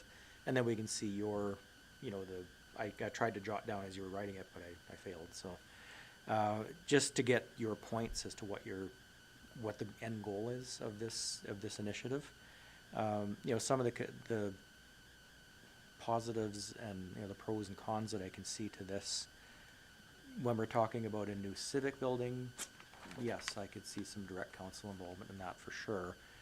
When we're talking about a block of road being ripped up, is that really something that we need to be involved in? Probably not. I don't see where we would have a lot of pluses to give to that kind of a project. So I think it needs further discussion to see where, how, and what kind of council involvement we want and where it should be targeted, because I don't think we can just throw a blanket over all of our projects, because I don't think that's needed. But for some, I would think maybe yes. So really, this would, though, set like a policy framework that if we made a policy framework and things like the civic building or the airport terminal or something like that fell into the guidelines, then it would automatically be funneled in is that kind of what you're thinking? Because then that answers Councillor Phillips' question directly. Well, and I think Councillor Phillips is right on the money on that. I totally agree with that. There's some things that I don't think need to get involved in. So somehow it'd have to be a versatility in there as to, hey, what we should be or shouldn't be, and I don't have that wording. So I look at Main Street, for example. Should have there been council involved in that? Likely. You know, the arena facelift, should have there been? Likely. And I go back to your knowledge of dressing rooms and knowing the dressing rooms weren't big enough. Hopefully that could have maybe been caught prior to issues happening. So in my last term on council, I sat on the construction committee, the community center, the second ice surface, the trail system, pretty much anything that the town built. We had a construction committee, and if it involved the county, there was a person from the county. So the arena was Rick Morrish back in the day. So I think we identified things, and we weren't so prepared to not take our foot off the gas pedal. We were not saying, no, that's okay. It has to be right. If we're paying the bill, we want the goods. And so Councillor Hutchinson? Excuse me, I interpret it differently than you did. I feel that George Cuff would definitely not feel that this follows the lane of what our job as counselors are. And maybe that's a place to start. Maybe see if we can reach out, admin can reach out to George Cuff, which we all respect, and hear his version of it and how it fits. I just think it's, it's our responsibility to develop the policies and the programs, and have our CAO execute them. It's not, I just think it's out of our lane. It's just my feeling. So at this point, maybe an idea would be to, if I could make a motion to say that this construction committee or executive committee be put on a upcoming committee of the whole, and then everyone has time to read George Cuff, like what you're both referring to, reread that, to be more familiar with top of mind what that means, and move forward. Would you be happy with that motion, Councillor Chappelle? I don't even need a motion. We can table this and get more information. But to that, most certainly, I can send an email off and copy it to everybody and ask that question, George Cuff, and I'll get the answer back from him. And if he says, hey, doesn't work, it doesn't work. But to that, I guess, Mr. Crowe said, I would like to know if you have any opinion or no opinion, or what your thoughts are on it, or if you think I'm sucking sewer water if there's a hole in my bucket. Your worship, I'll let council debate this and consult with Mr. Cuff. Okay. So, we'll just make a motion, maybe to put it to a, committee of the whole, so we can have a future discussion over it and have more time to hash it out. Does that sound reasonable? Councillor Chappelle? Tracy, would that be the right, I don't table it to a committee of the whole, don't I move it with a motion? Okay, so I'll make a motion that we ask administration to put this topic on a future committee of the whole meeting. And I'll leave it up to administration for what day that fits the schedule of committee of the whole meetings best. And in the meantime, so that's my motion. And then in the meantime, if Councillor Chappelle could send the sheet out with all of your sort of thought points, and we can all review the George Cuff in preparation for that meeting, that would be sufficient. Does that sound fair? And could I go one step further by Yes. sending it to George Cuff and getting an opinion? Yeah, yes, I think. Because if he says, no, it doesn't hold water, it's, Yeah. out of our lane, then it's non-issue and Did not. you want to go ahead and do that, or did you want administration too? I can do it, because I got Okay. this. I'll copy it to everybody, So if- including administration. So we'll just, I'll leave it like that, and go ahead, feel free to go ahead and contact George Cuff to see what he thinks. And if there's a change, then we'll remove it off a future meeting. I'm sure, with the way our meetings have been, that it'll be not the next meeting. Counselor Phillips? Just one request of Counselor Shipple, when you do send that out to George Cuff, if you could CC council, just so we can see everything, that would be perfect. Thank you. Okay, so I'm gonna call that, if there's no further discussion, I'll call that motion to vote. All in favor of that? And no opposed, so that's carried. Do we need a motion for Council Chappelle to, do that, or is it fine without that? To do his email. Do we need a motion, or can he just? Motion. So I can make that motion. I make a motion that Councillor Chappelle will email George Cuff with his perspective on the Executive Committee of Council, and he will CC all of council with his email. Sound? Yeah. Yep. If there's no further discussion on that, we could call that to a vote. All in favor of that motion? And that's carried. So that concludes 6.1, and I think now would be a perfect time for a brief 10-minute recess. And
Thank you very much. Welcome back to the Town of Rocky Mountain House regular council meeting for September 19th of 2023. We're moving forward in our agenda today, and we have an RFD for Rocky Museum land request 6.2. And I see we have Mr. Schwader in front of us. Good afternoon. Good afternoon, Mayor and Council.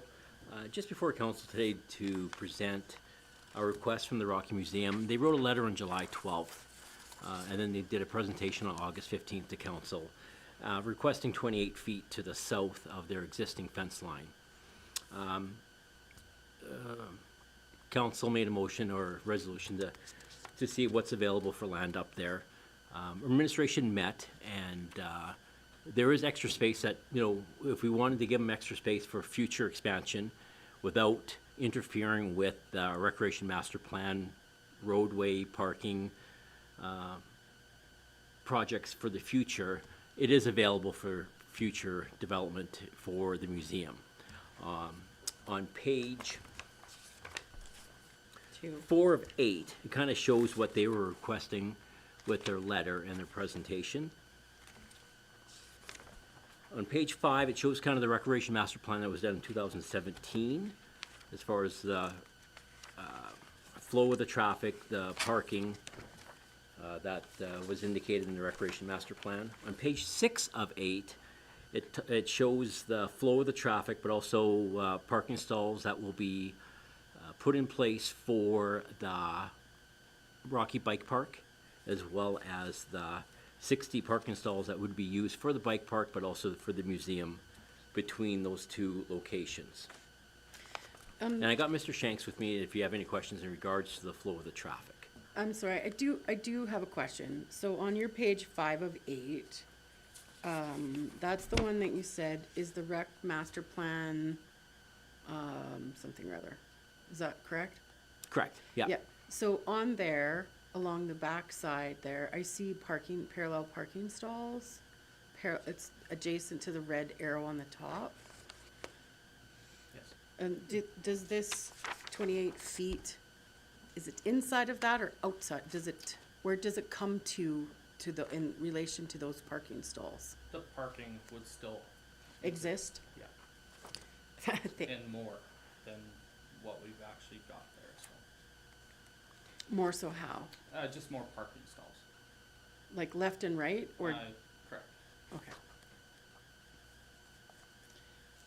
Cause the white building is museum, right? So how far on that map would this fence line go to then? Up to the parking stalls? So on the master plan sheet, so on page 5, the parking stalls on the north side of the museum, those wouldn't exist because their fence line would actually go up to the roadway. But we're gaining all the parking stalls in on page 6 with the 60 stalls that are there.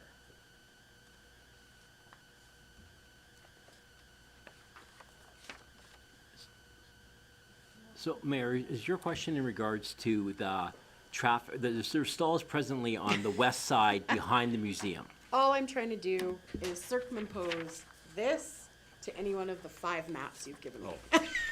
So let's go, Do you do that somewhere? Let's go to page 7 then. Go to page 7. We haven't made page 7. So that indicates the space that we're willing to give to the museum for future expansion and still keep our stalls to the west side of the red. Okay, so is this map here that they've given us, what is it in relation to the red? Because this shows a square and that shows a triangle. Is it best to point out here or point here? Well, she's got it up on the screen, but however you want to do it, I'm just wondering if it's superimposed They're somewhere. existing, what they're asking for would be like this. To there. Like their 28 feet would be here, and then here. Oh, is this the pointer, or Yes, well, it can I won't, write on it? no, but Oh. you won't damage the screen. Oh, oh. Oh, I see, okay. Okay, So that's straight here, and then this is 28 feet from here. Okay, So this is what they're kind of requesting right now. And we're Okay. saying, if we've got all this space that we can give them without affecting the future, thank you for clarifying. That's what I was roadways confused about. of the area. I'm like, you got a lot of drawings there, but So- nothing that relates to what they want, to what you're showing me. We did meet with them and they liked what we presented, so Okay. there was no issues there at all. Okay, perfect. That makes a lot of sense to me. And so all of the red doesn't include any of the parking space on page 5. No, it just more or less includes all the green space that would be in page 4 of 8. Right, Yeah. okay, I got it now. Okay, I just, without affecting the Helen Hunley okay, now Park now I see. I shelter. printed it in, black and white. So the red line there, yeah, doesn't show up.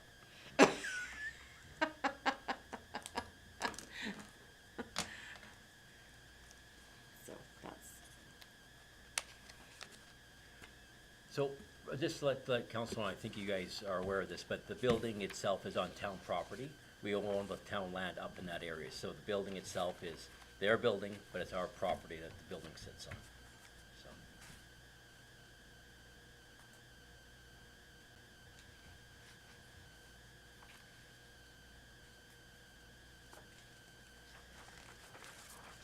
is there more that you wanted to present us about, like, No, I think ideally, everything says it in the report, but it's, you know, all the red space is roughly 14,300 square feet. But Mr. Shanks and myself would meet with the museum and go up there and stake it out. As far as, you know, I'm not the best geo or GIS guy when it comes to the mapping, but we'll go on site and meet with them as far as how much space we're willing to give them as far as depth-wise, and then we'll put it on paper and then do an agreement with the museum. is this something that we could discuss at service level, or does this need to be decided today? Well, Your Worship, it's up to you. I don't think it turned on. Too many mics. Yep. No, it's up to council when they want to make the decision. They did the presentation and council asked us to bring it back to this meeting for council's consideration. Really, in a nutshell, is what staff have done is looked at the overall picture and the future use and have identified land where the museum could expand in the future for their outdoor displays. So instead of coming to council for ad hoc for every time they need a little bit more land, what administration has done is identified all the possible land that they can occupy and allow them to future plan and further future growth. Okay, so if you look at page 7, which is up on the screen behind you, on the top, which is the north side, is that right? Yes, Correct. the top is north. That red area, is that not the area that we asked to cut down the trees to put parking in? Earlier this year? No, so the red right now as it exists on the north side of the museum is, they have parking stalls there right now, and part of their fence. The trees that we were talking about are on the other side of the road, the access road that goes, correct, where the 6 feet parking stalls are. I thought earlier this year, they were gonna have us cut down trees adjacent to the fence. Shane, you and I were standing there. Yeah, so your worship, initially that was the request. Yeah, okay, so, Initially, that was the request to add a few more stalls there. right, But council has asked us to look at the overall traffic and parking for the whole area. okay, This is a concept drawing came up by administration of how it best works. okay. So with this concept drawing, there's still the RV lane, the through lane. We put in 60 parking stalls, then plus a secondary road on the north that will allow access to the bike park and a flow through around. So when this goes back to council in the budget process, we'd be looking to do the engineering on the overall the roadway and parking systems for designing in 2024 and construction in 2025. My question then, now that I have a better idea what's happening in this, is the 60 parking stalls, is that all the parking for both the bike park and for the community center, or is there more parking for the bike park that's not showing on this drawing? So if your worship, if you look at the north portion of the drawing, there's the yellow parking. Yeah. That'd probably be more specific to the bike park, where the 60 parking stalls would be joint use for the museum and the bike park. Okay, so then if they do an event where they have 1,200 people, they've got 60 parking stalls total. Well, overall, your worship, just as we did with the JUPA, there's also an agreement with the school division for their parking lots for any major events in the area. I'm just thinking that 60 parking stalls on a Saturday they're full already. At the community center, like at the, don't you think, like there's no bus, like if a tour bus come? They can park at the hut. Your worship, I think this is a very good idea, actually, and, Okay. with us being able to use the school, we still have Right. the community center, Right. things like that. It's not very, I mean, it does happen, but it's not very often that you have a large group of people at both the museum and the community center on the same day. It has happened, but it's not frequent. Okay. I think this is a very good idea, and I thank you very much to administration for going out and finding so much area, and so that they're not coming back every year asking for more. Give them what we got, and they have to manage the next 10, 20 years with what they have. So thanks. I see Councillor Schiphol had his light on. Sorry, Councillor Phillips. I was looking at Phillips's light and said the wrong name. Sorry, I apologize. Thank you. Yeah, I agree with Councillor, or Deputy Mayor Boniface. I agree that this gives the museum the ability to plan ahead for the next 20 years. It gives us a lot more parking stalls down there now. It'll give us parking stalls for the museum, parking stalls for the pump track park. I think this is the best solution for that area. Thank you very much for coming up with this. I think this is a great solution. Thank you very much. Councillor Caprero? Thank you. I was just actually going to say the same thing as Councillor Phillips. I'm very much in favor of this. I think it would be great for the museum, and especially since, too, it doesn't interfere with our rec master plan or anything like that. So it's a good use of the land for the museum. Councillor Chappelle? If you'd allow me, your worship, I'll make the motion, getting the basic thoughts of the people around the table. Let it be resolved that council grants a total area of 14,300 square feet to the Rocky Museum for future expansion around the museum without interfering with the overall traffic plan for this area. Thank you very much for the motion. Now, I believe that, was it Councillor Hutchin or Councillor Schiphol had their light, or Boniface, when we had to shut the lights off to get everyone to talk, did you not have any? Okay, sorry, before we take a vote on the motion, I just want to make sure everybody had an opportunity to speak, so. So with the motion at the table and no further discussion that I see, I'll call that to a vote. All in favor of that motion?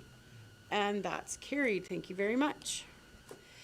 So we're, just to clarify, we're not putting in anything. The museum is just going to be allowed to use the land, and they'll look after the fence. It's not going to cost the community okay, thank you.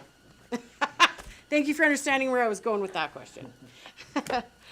Okay, moving forward then, for 6.2 to 6.3, the RFD for the fire truck. Similar type question. Thank you, your worship. So on August 15th, the Rocky Firemen Association came to present to council in regards to having a proper display for the 1949 fire truck. They were proposing to construct at the existing fire hall located at 4920 52nd Street. Resolution from council that day was to instruct the administration to look into available options to house the town's 1949 fire truck engine and bring back a report to future council meeting. So we met on site with the Rocky Firemen's Association, and as the map indicates on page, I'd say 5, The last page. in regards to the proper location. It is doable, but with our land use bylaw, it doesn't allow for accessory buildings in front yards. So we'd have to amend the LUB to have an accessory building in the front yard in core commercial district, but gear it more towards a monument or historic artifact for that type of accessory building to be in front, to be in a front yard in a core commercial. So that's something for council as far as whether we want it to be at this location, or of course with the museum having extra space, whether that's another location for the 49er truck to be located as well. I come for guidance or direction from council in regards to whether we'd want to have it at the fire hall or another location, and if so, the LUB would have to be amended for that. So we'd have to make an exception to the LUB. It actually wouldn't work here because it's on the front street. Correct, It the front yard, doesn't front yard. follow Yeah. the town bylaws and planning Right. The permits present land use bylaw. So we'd have to amend the land use bylaw to make it work for this area. And so it's taking away green space that's in the land use bylaw, right? And every time you develop, you have to have so much green space, is that correct? Not so well for new development, sure. But I'm this pretty is- sure you guys made me put trees up on 51st Avenue. But they did talk about having flowers and shrubs in the front of the display in regards Okay. to adding, landscaping to the new development. Okay. So if you didn't like the idea, would you tell me that it can't go there because it breaks all the rules? But you like the idea, so you're not telling me that answer?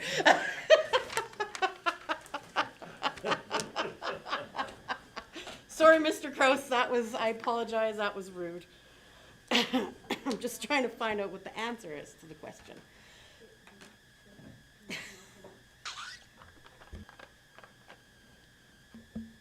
So, Your Worship, the question before council is really where council wants the 1949 fire truck to be displayed. The Firemen's Association have come up with an idea to put it in here, in this location as it's adjacent to the fire hall. To achieve that, we would have to amend the land use bylaw to address that type of structure. If we did that and council wants to go down that path, it wouldn't be allowing accessory buildings in front of commercial buildings. We would have to figure out verbiage or wordage that it's, either some monument, historic display, or something is allowed in front of commercial property, because we definitely wouldn't want to open up the land use bylaw to allow sheds in front of commercial properties. So, but that's just, we're just making council aware of the step. If council believes this is a good location for the 1949 fire truck, if council has other visions for that truck, then we'll have to look at other options. And one of the options was the museum, but there could be more. So really though, when we asked the council, when council asked administration to look at it, we asked to see if it fit into the rules. And so that's the question that we're asking. So currently, we would have to change the rules to make it fit to where it's going. And that's the yes or no question I'm asking. So, does it fit into the current rules? No, it does not. We would have to change the rules in the bylaw for it to go there. Correct? Is that what I'm understanding? Make an amendment there. You'd have to make an amendment to the land use bylaw. Thank Yeah. you. Counselor Phillips. Yes, thank you. So, I mean, obviously, I'm in support of this fire truck having some type of a display, whether it's here at the fire hall, or whether it's at the museum, or whether it's somewhere else. I'm definitely in support of that for two reasons. One, that needs to get out of the existing building because the new equipment is taking up all the space. And it is a heritage vehicle. It should be on display. It should be part of our heritage and part of our history. So, changing the land use bylaw, to me, that's a small sidebar if we had to do that. The biggest question is this the right spot? Is the museum the right spot? Or is there another right spot that we have? I do like the fact that this is beside the fire hall, the existing fire hall, because that's the history. That's where our fire hall is. That's where this truck has spent its life. So I do see the merits of having it in this spot, because that's the history of the fire truck. Whether it should be at the museum or not, that's a whole other topic, but I do like the merits of having it here, because that's the history of the vehicle. Thank you very much. Councillor Chappelle. Your worship, we just talked about long-term planning at the museum, and I look here at the fire hall, and if we're gonna do long-term planning and we need to add on to the fire hall, the only place to add on is to the east side of the fire hall, to put any kind of another bay for more equipment, which I'm sure we're gonna be getting down the future. So if we put the building there, what are we doing to our future needs of the fire hall, short of redeveloping a whole new fire hall? So I'm not sure, like, I agree the 49 needs to have a home someplace, and it makes sense that maybe that should be where it is, but the fear I have is down the road in 5 years when we have no room to put another piece of equipment and they go like, where do we go? The normal place would be to add a bay likely on that east side of some kind. And it may not be for a big piece of equipment, but definitely could house some of the smaller pieces of equipment in there. So I think that although it makes sense today, it may not make sense for down the road. So that's the only thing I want to make sure that we're aware of, that we could be putting ourselves into a bit of a pickle by putting something there today. Councillor Hutchinson. I'm in favor of this. I felt the passion come through when they did the presentation on having it at that location, so when they leave and they come back, you know, it's they're a very strong knit community, and I really like that aspect of it. I would maybe ask if it would be possible, for some of the reasons Councillor Chappelle had just said, if it is a construction that could possibly be taken apart and moved if need be. You know, if with the glass sides, if it could come in pieces, and then just building another cement pad, just looking forward into the future, not knowing what we'll need for fire services. If we need to expand, if we need to build a whole new building, then that would save them some money. But I am support of the amending the land use bylaw for this and keeping it at the fire hall. Councillor Boniface. Thank you, Your Worship. I support the initiative, but I'm wondering if there's not a better place for it. We have the grass area over by the curling rink and the pool, where we currently have the windmill. That's an area there that, with the market on Main, we have the museum down the way. We get a lot of tourists that, you know, we're directing people to park in that parking lot there, that kind of thing. We have sports teams that come in. There's more activity from families and youth that would be interested in it than if it's down there. I mean, where do you park a motorhome down at the bottom there sometimes to be able to go take pictures with the kids and that? So, I mean, that was their ask, and thank you to administration for looking into all this, but I wonder if that might not be a better area to suggest to them. To me, if we go through all this to change the land use bylaw, who's gonna come up with the next idea? So, it's just a thought.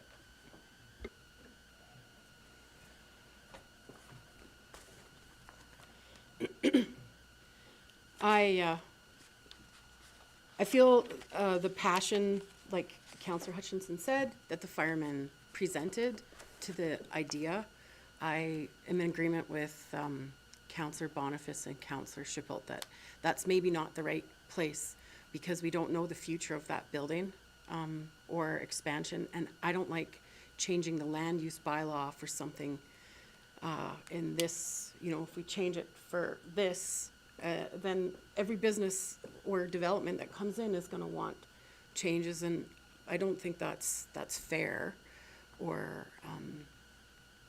for our community to do things like that. So I appreciate all the work they've gone through on laying it out and looking at the site, but I'm not in favor of changing the land use bylaw. And I think my other question though is, before we go further, is my concern is for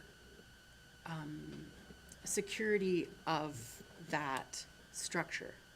I think it would be in a safer place if it was up at the museum, behind the fence, in a more secure location. And, yeah, I agree with Counselor Schippel. I think it's not the best spot, even though they're very passionate about having it close to them. It is a community item, I think, of great significance for our community. Counselor Schippel.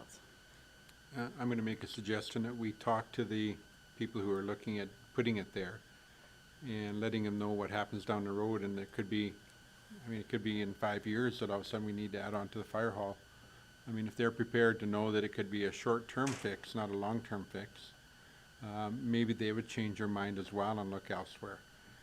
Maybe they need to be the ones who make the decision, if they're prepared to spend the money to put this building up, knowing that its life may be short-lived, could be long-lived, one never knows.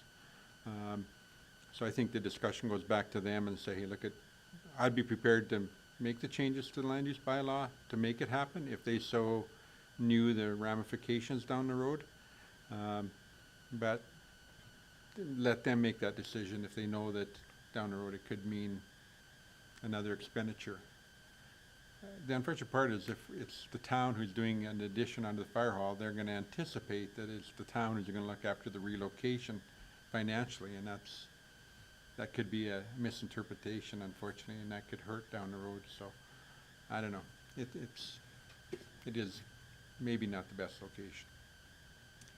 Counselor Phillips. I agree that, having another talk with the fire service to see that these are the concerns we have, these are the pros and cons of putting it here. Is it a short-term thing? If it is, whose responsibility it is to build a new structure for it? I think that conversation is definitely warranted before I think we make a decision on where we're actually going to put this. Maybe after a discussion with them, they see the museum as a better option. I don't know, but I think a further discussion with the fire department is warranted and probably needed at this point. Thank you very much. So would someone, did you make that motion then? Because I missed it if you did. I Or are we did. still looking for a motion? I didn't make the motion, but I like the way Councillor Phillips framed it. So if he can frame that into a motion, that would be probably the best.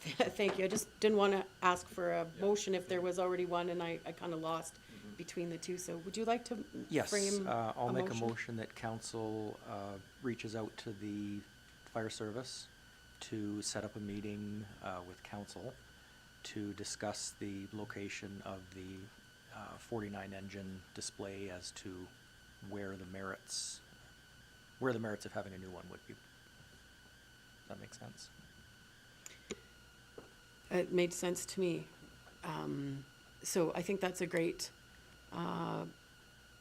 place to leave it at today, if there's no further discussion on that. Councillor Just as a Chabot. friendly amendment possibly. I'm just not sure that it has to be council who hears that maybe staff could be involved in that conversation, just bring back a report as to what happens. I don't know, I would think a presentation to council again would be the best, then admin and council is all here. Yeah, I think even at a committee of the whole, Or committee of the we'll whole, let, whoever, yeah. we'll let administration figure out what works best for fire service to meet with us. Does that sound fair? That they can determine what best the meeting is, but I think council and administration obviously would be there at the same time to ensure that we're all on the same page. Does that sound good? So, Laura, are you, I just want to make sure we're all reading the right motion before we vote on it. So, Councillor Phillips, does this look right? Council direct admin to schedule a meeting between the Firemen's Association and council to discuss the location of 49th display. Period. That's good enough for everybody. We don't need an amendment. Councillor Schippelt, you're fine with that? Okay. So I will then, if there's no further discussion on that, I'll call that to a vote. All in favor of that motion? And that's carried.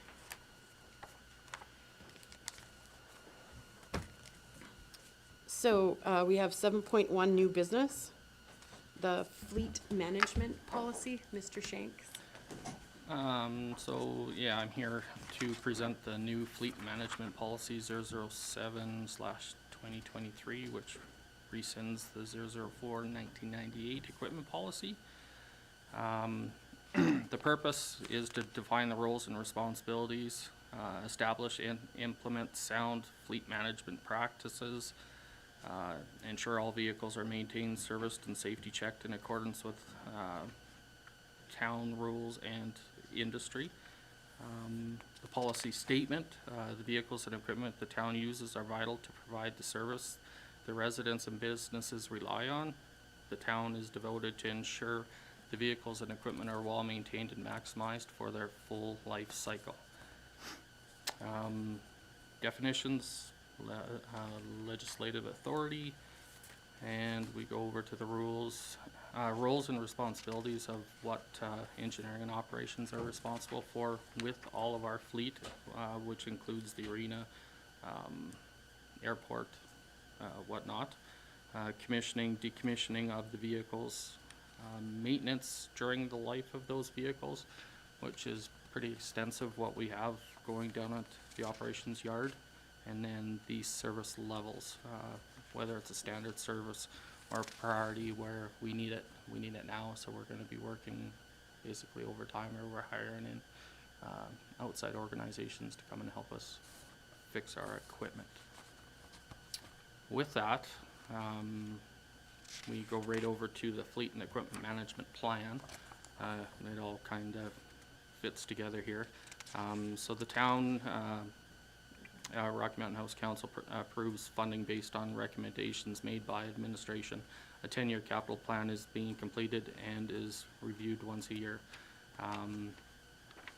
We've got the fleet overview, everything that we supply to the staff and the community, procurement of fleet and equipment, and how we rate that, which is on the very last page on section F. That's something that we're trying moving forward. In the past, it was based on years of service and kilometers. We could never reach the kilometers. It was kind of pointless to get rid of equipment if they're not yeared out or houred out, whatever may be the case. Dispose of the fleet where we send them when we're done with them. We used to send them locally to auction. Now they go up to Edmonton, and we've got really, really good results. The last 2 years we've sent equipment up. The maintenance, again, being done at our main shop. Everything has gone through once a year, unless there's breakdowns, and then it's dealt with as it happens. And the physical condition of the fleet equipment, again, that is the very last page, the points system for how we decide whether we're gonna keep it longer or we're gonna get rid of it due to maintenance concerns or whatnot. So, And so then, after this process is done, will we have a schedule that's presented to council like fire does? Or is that not the direction that it goes in? Cause like when we have, we got a really big schedule to ICC with the fire truck and the things and which ones and when the money, is that the direction that this plan then would be, able to provide? So, your worship, that's in your 10-year capital plan, and it lists the equipment that we anticipate to go out in that time period. Right, and so this is just an update of the policy. It doesn't have anything to do with that capital plan? Yes, it does. I mean, it ties in. That's how they derive their 10-year capital plan, is by using this policy. What's good about this policy, and what I like, and what Mr. Shanks has come up with, it's just not strictly hours or year of a vehicle. We can use interpretation of reliability, what is costing us to maintain that piece of equipment, and so forth. So there's a lot of variables in there.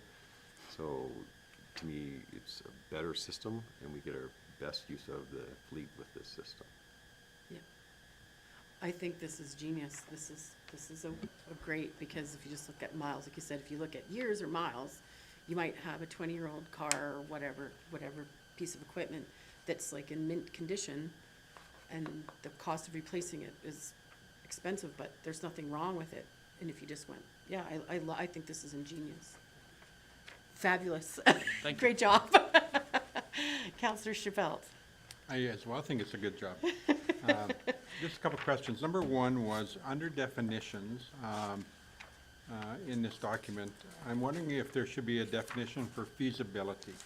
Because nowhere in here does it review piece of equipment we have. So at the last meeting, we heard where we had a portable speed sign that was done away with. But I don't see in here, because it wasn't needed anymore or whatever. And so I look at this, and there's nowhere in here where it has a review of a specific piece of equipment and to not replace it. This is all about replacement, but not about looking at maybe like a case study or a business study on a piece of equipment. So the question I have is, should the word feasibility of a piece of equipment be in here under definitions with the something to do with business case study or whatever? I just throw that out there. When I read through it, I didn't see that in here about if a piece of equipment that used for 10 years, now suddenly we don't need it anymore. It doesn't give us the ability to explore that in here. I don't know. What do you think? Mr. Mr. Kraus. Kraus. Yeah, so, Your Worship, so if you look at our surplus policy, that's where that would be identified. If we identify a piece of equipment that's no longer needed, it goes into our surplus and disposal policy and how we get rid of that piece of equipment. So there is a policy to address that. I mean, this policy could reference that policy, just Maybe. for user friendliness, I guess. I would like to see that referenced, so Well, that if we don't need, I'm gonna randomly pick a number, don't take me word for word, but if we had 26 and we actually only ever need 25, then it could be somehow addressed in the document, that we don't replace that in the future because it was unnecessary, and a little blurb that it, you know what I mean, connects to the surplus document, or however you wanna handle that.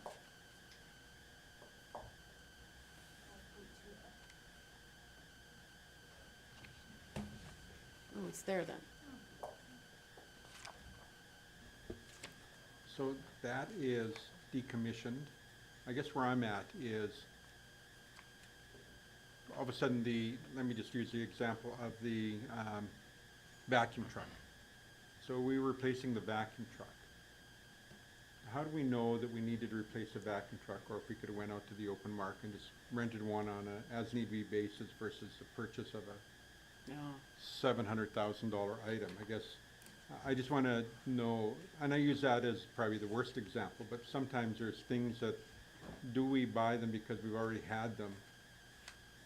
And it may, it's ease of access and versus can we go out to the open market? So I look at that one, for example, we need specific training to operate it, we need specific things to happen. And I look at the business case, is it a necessary piece of equipment? The grader, no doubt, we need that. But, there's some piece of equipment, and I just look at it, because as our inventory grows, everything else grows with that, and of equipment. And I just go, is there a piece of equipment that we may not need that we can farm out? And so that's where I'm aiming in here. There's no place in this policy that does a, geez, do we really need that or not, kind of line? Yeah, and I totally agree with what you're saying, and that's where I think council needs to look at how we operate and trust us with what we're doing.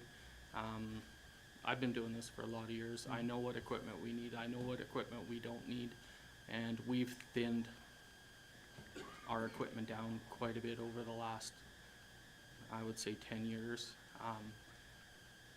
There was a lot that we were doing back in the day that I would never consider doing today with the equipment that we had. The equipment is not necessary to do a lot of the work. The vac truck, that is one truck that we have to have here. Liabilities is huge. If a sewer backs up, you need to be able to get on it and get on it now. Grader, totally opposite. Grader goes down, the rentals all over the place you can get. We have looked at all of that as well. whether it's pickup trucks, rental, dump trucks, same thing. You know, we do look at all this, trying to be as efficient as we can and still be fair to the ratepayers that are essentially paying for everything we have here. That's perfect. That's a fabulous answer. This document doesn't describe that. So this document's not communicating how fantastic you are. I'm wondering if on page 7 on your chart that we could put feasibility in there just so that it's communicated to council, because I trust that you know what you're doing. But this document doesn't relate that piece of information that you've just described, right? Okay. So if we're only looking at this document as the policy, not tomorrow, 25 years from now, if I don't have you, we have this document, or our community doesn't have you, we have this document, there's nothing in this document that says the new you is doing what you just described. And do we need to have it in the document? I think is more so where we're going, not that you're, do you know, just see where I'm going with that? Yeah, and the document was a lot bigger when we first originally started. Yeah. You know, I'm not trying to recreate the wheel. We've reached out to other Right. communities and we took what they had and Okay. we revamped what we have and took a lot of the fluff out that didn't need to be there. Right, right. Is pretty much where we're at today. Okay. So if you want it in, we can put it in there. To me, I think it's a lot of fluff when I can explain it right now. And Okay. it shows with pretty much what we have for equipment down there and what we used to, Right, so. yeah. Perfect. Mr. Crowe, did you want to add something? Okay. Councillor Schiffel, did you have a I only have question? one question, and Okay. this is to Mr. Crowe, if I could, your worship. When it talks in this document, it makes reference to the assistant administrator in one place. I wrote down page 7, but I have no idea. I can't find now where it talks about assistant administrator. I'm just wondering, do we have that position? And who is the assistant administrator? Yeah, I don't know. I wrote that down, but it had reference to assistant administrator, and I didn't know we had that position, so I was just wondering who that position was. Someplace I read it in there. Can you scan it with the Word? Yeah. Assistant administrator.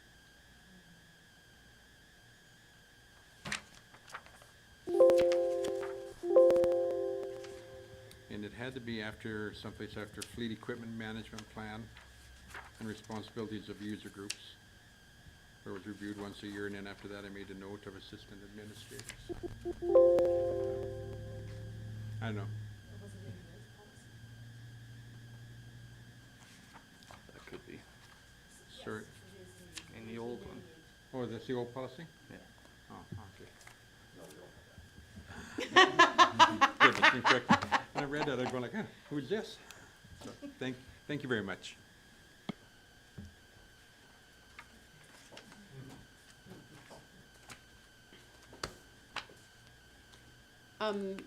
So do we have any further questions or discussion, Councillor, Deputy Mayor Bonifaz? I think this is a very good document, thank you.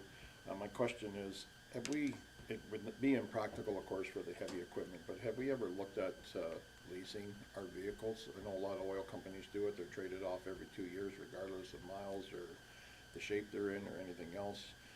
Your maintenance costs are quite a bit lower. We It's have looked into it, yes. not feasible for someone our size? Thank you. It's not. Good answer. That was a really quick answer too.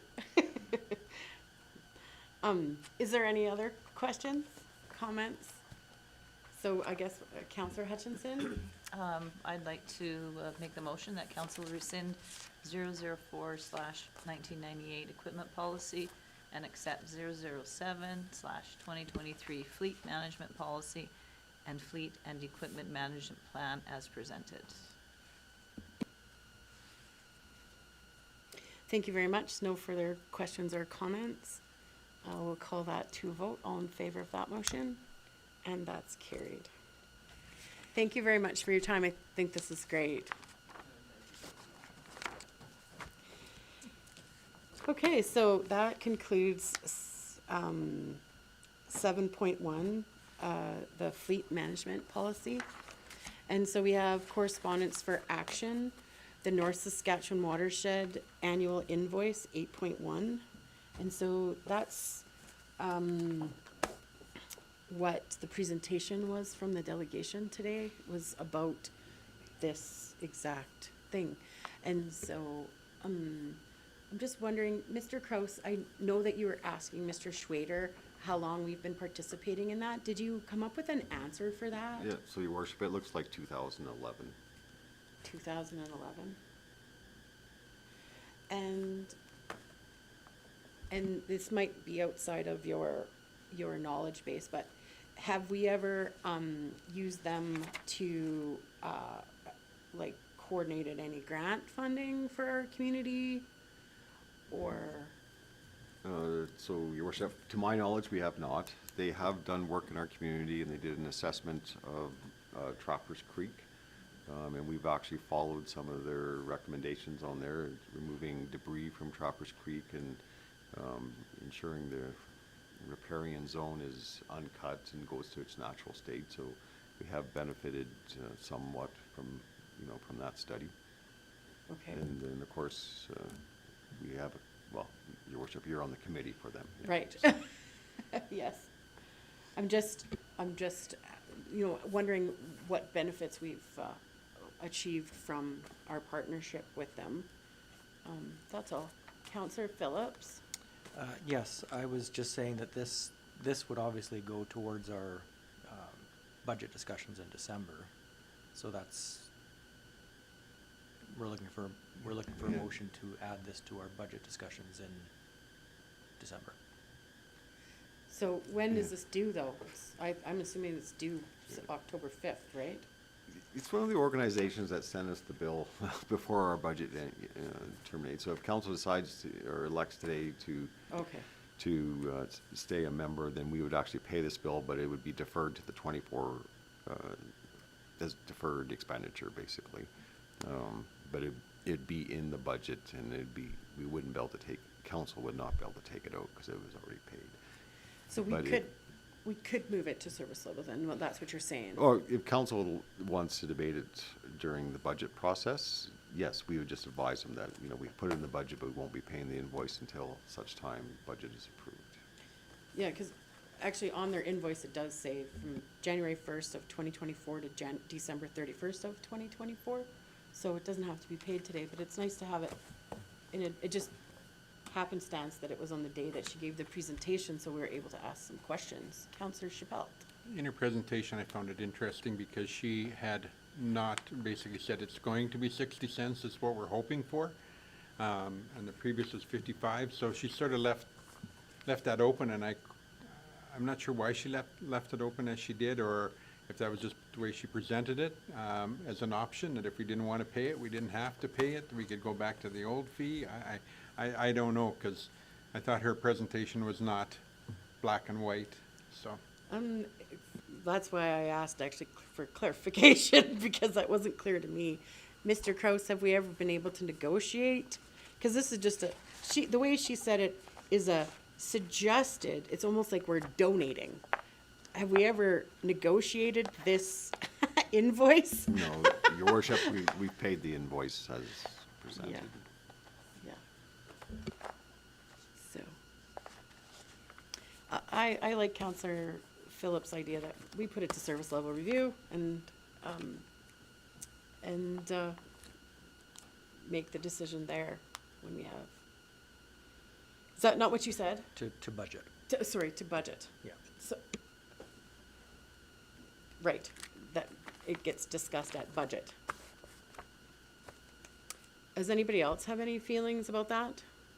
Councillor, you're on again, off again? I don't know I if am you're- off and on again, because I'm at this point looking at it, and if it's something we've done forever, and I'm sure we're gonna continue to do it, I would be more in favor of just paying it and moving forward and not wasting time when it comes to budget, because it's only, it's less than $4,000 bucks, so I would I would sooner just make the motion today that we move forward and pay the invoice, and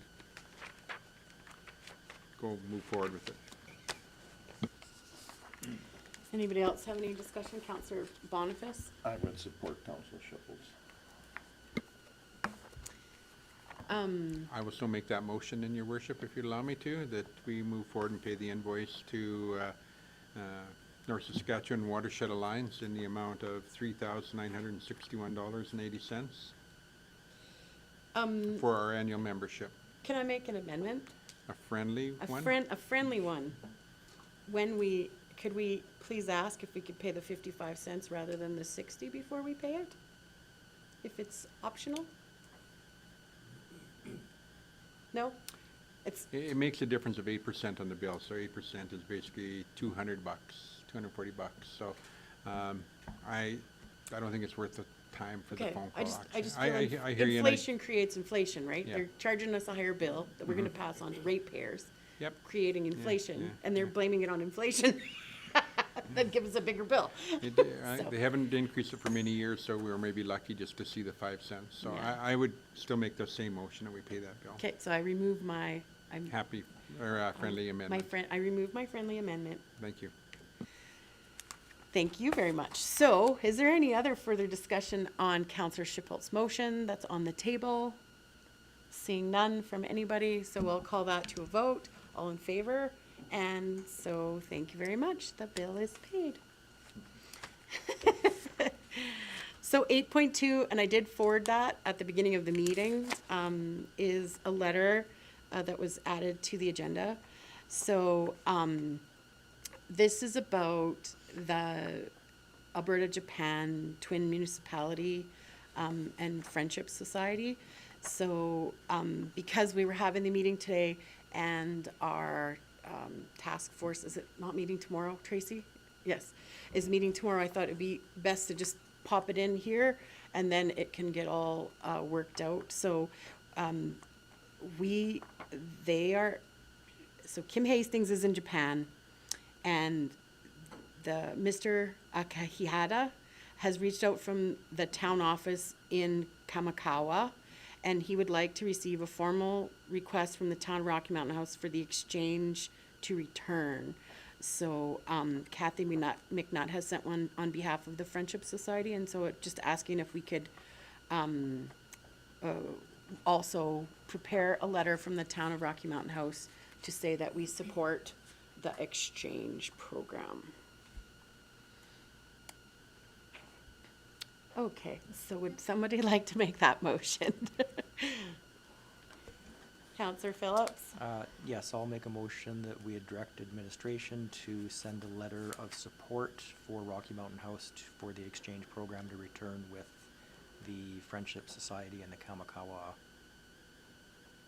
Twin Town. I think that gets us really perfect. Any further discussion on that item? Seeing none, I'll call that to a vote. All in favor of that motion, and that's carried. Thank you very much. And I appreciate that was last minute, but I thought get that out of the way. There's a big list of correspondence for information. Is there anything anybody would like to discuss today? Counselor Hutchinson? Yes, I guess because it's the Recreation Community Board meeting minutes were there, but I've had a few questions since I got here this morning, asking how our pep rally went. I think it went very well. We had a good response. Kirby and the team from the Soquin Center cooked up about 255 burgers, which was more than we had, what we were outside for, we saw, but thanks to everybody who came out to support for that. We spent another probably 2 hours with the Alberta Sport Unit that will be putting in recommendations for where the games will be. 3 of the 4 were old friends from the 2019 Alberta Games, and it was quite... Masters Games? The Master Games, yeah. And there, of course, was a large presence from those games on our board, which really helped with some of the concerns. So we had come right out and asked them what were the 2 major concerns and hurdles that other past games have had, and one was volunteer and the other was fundraising. And we had 3 members from the 2019 games sitting on that board, and was able to, I think, give them a very good overview of what we think and how we think we'll get through that portion of it if we do get awarded the games. We took them down for a tour to the North Saskatchewan River Park. Got an email back with a very positive letter of thanking us for hosting them, and the burgers were great, and hopefully we can keep our fingers crossed. It'll be mid-November before we hear any more on that, so.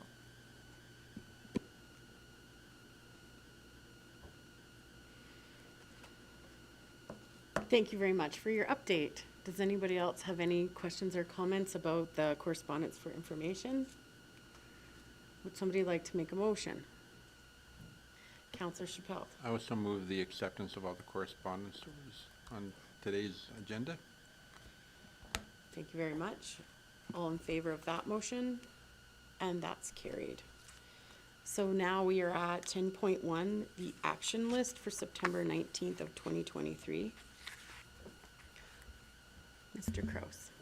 Yeah, thank you, Your Worship. So for the open items, first one is an ICC meeting with the Rocky Medical Clinic. That has been scheduled. I think it's October 5th or 6th that's set for.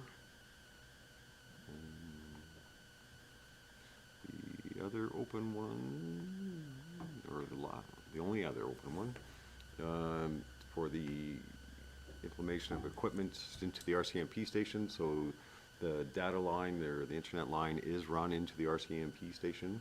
So now we're working with setting up computer and software and a debit machine to go in there to start charging for criminal records checks. But just to let council know, we need to bring back the fees and rates bylaw for council to actually approve that. So we're probably looking, we're going to do a review at the service level of all fees and charges, so it makes sense just to do it all at once, and then that would give us enough time to provide notification to the public if council imposes that fee and start in January. Thank you very much. Does anybody have any questions about the action list today? So I'll make a motion to accept the action list as presented. All in favor of that motion? And that's carried. Do we have any administrative inquiries today? Councillor Chappelle. If I could, Your Worship, I only have one, and that's in regards to the 57th Street closed construction. So I had a group of individuals talk to me, and I don't think they're too happy with the contractor that's doing work there. So some of the issues that they brought forward is, in one case, one person has mobility issues in a house, and they're working on the front street and the back alley, and dug them both up.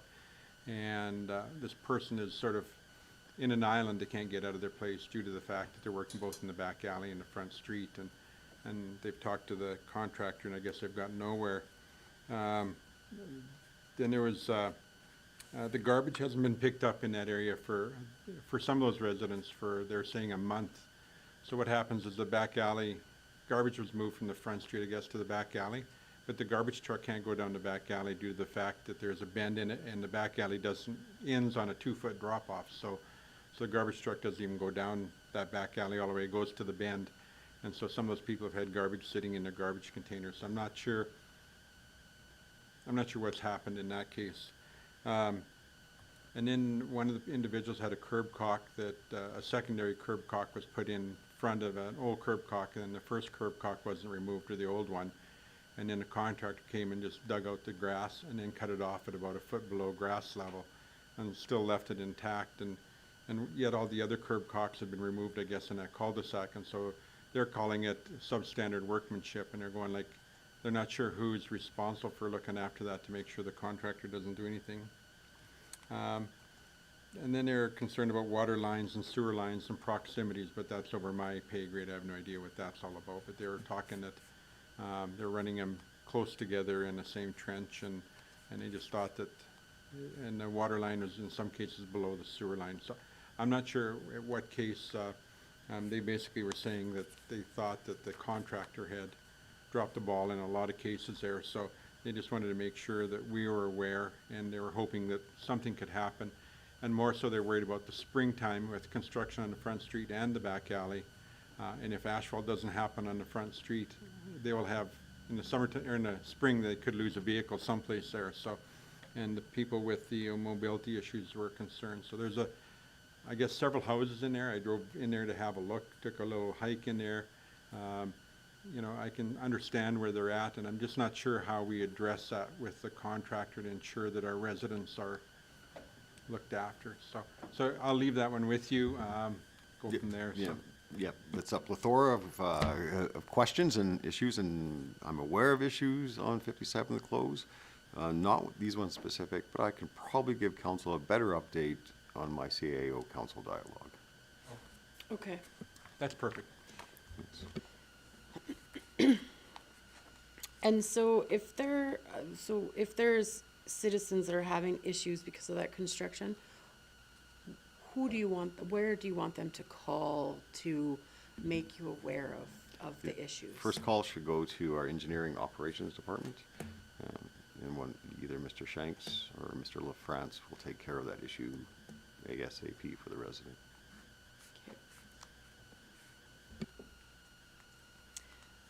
Is there anybody else have any administrative inquiries today?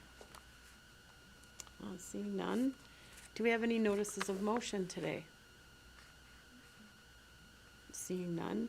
So I think before we go to closed session, I'll just break for a brief 10-minute recess.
Thank you very much. Welcome back to the Town of Rocky Mountain House regular council meeting for Tuesday, September 19th.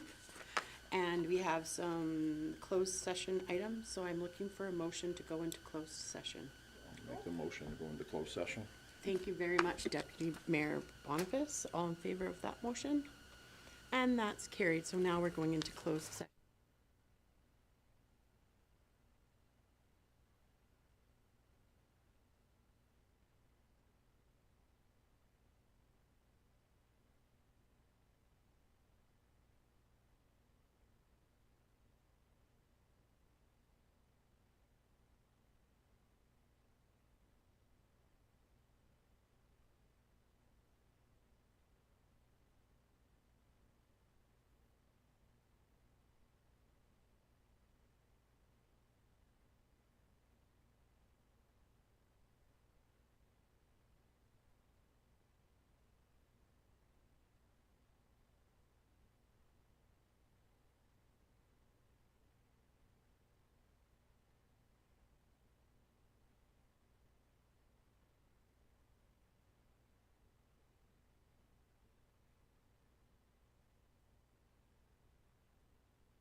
Thank you very much. We've just come out of closed session for the Town of Rocky Mountain House for September 19th, 2023, and we have no motions to make at this time, so I'll adjourn the meeting. Meeting adjourned. Thank you very much.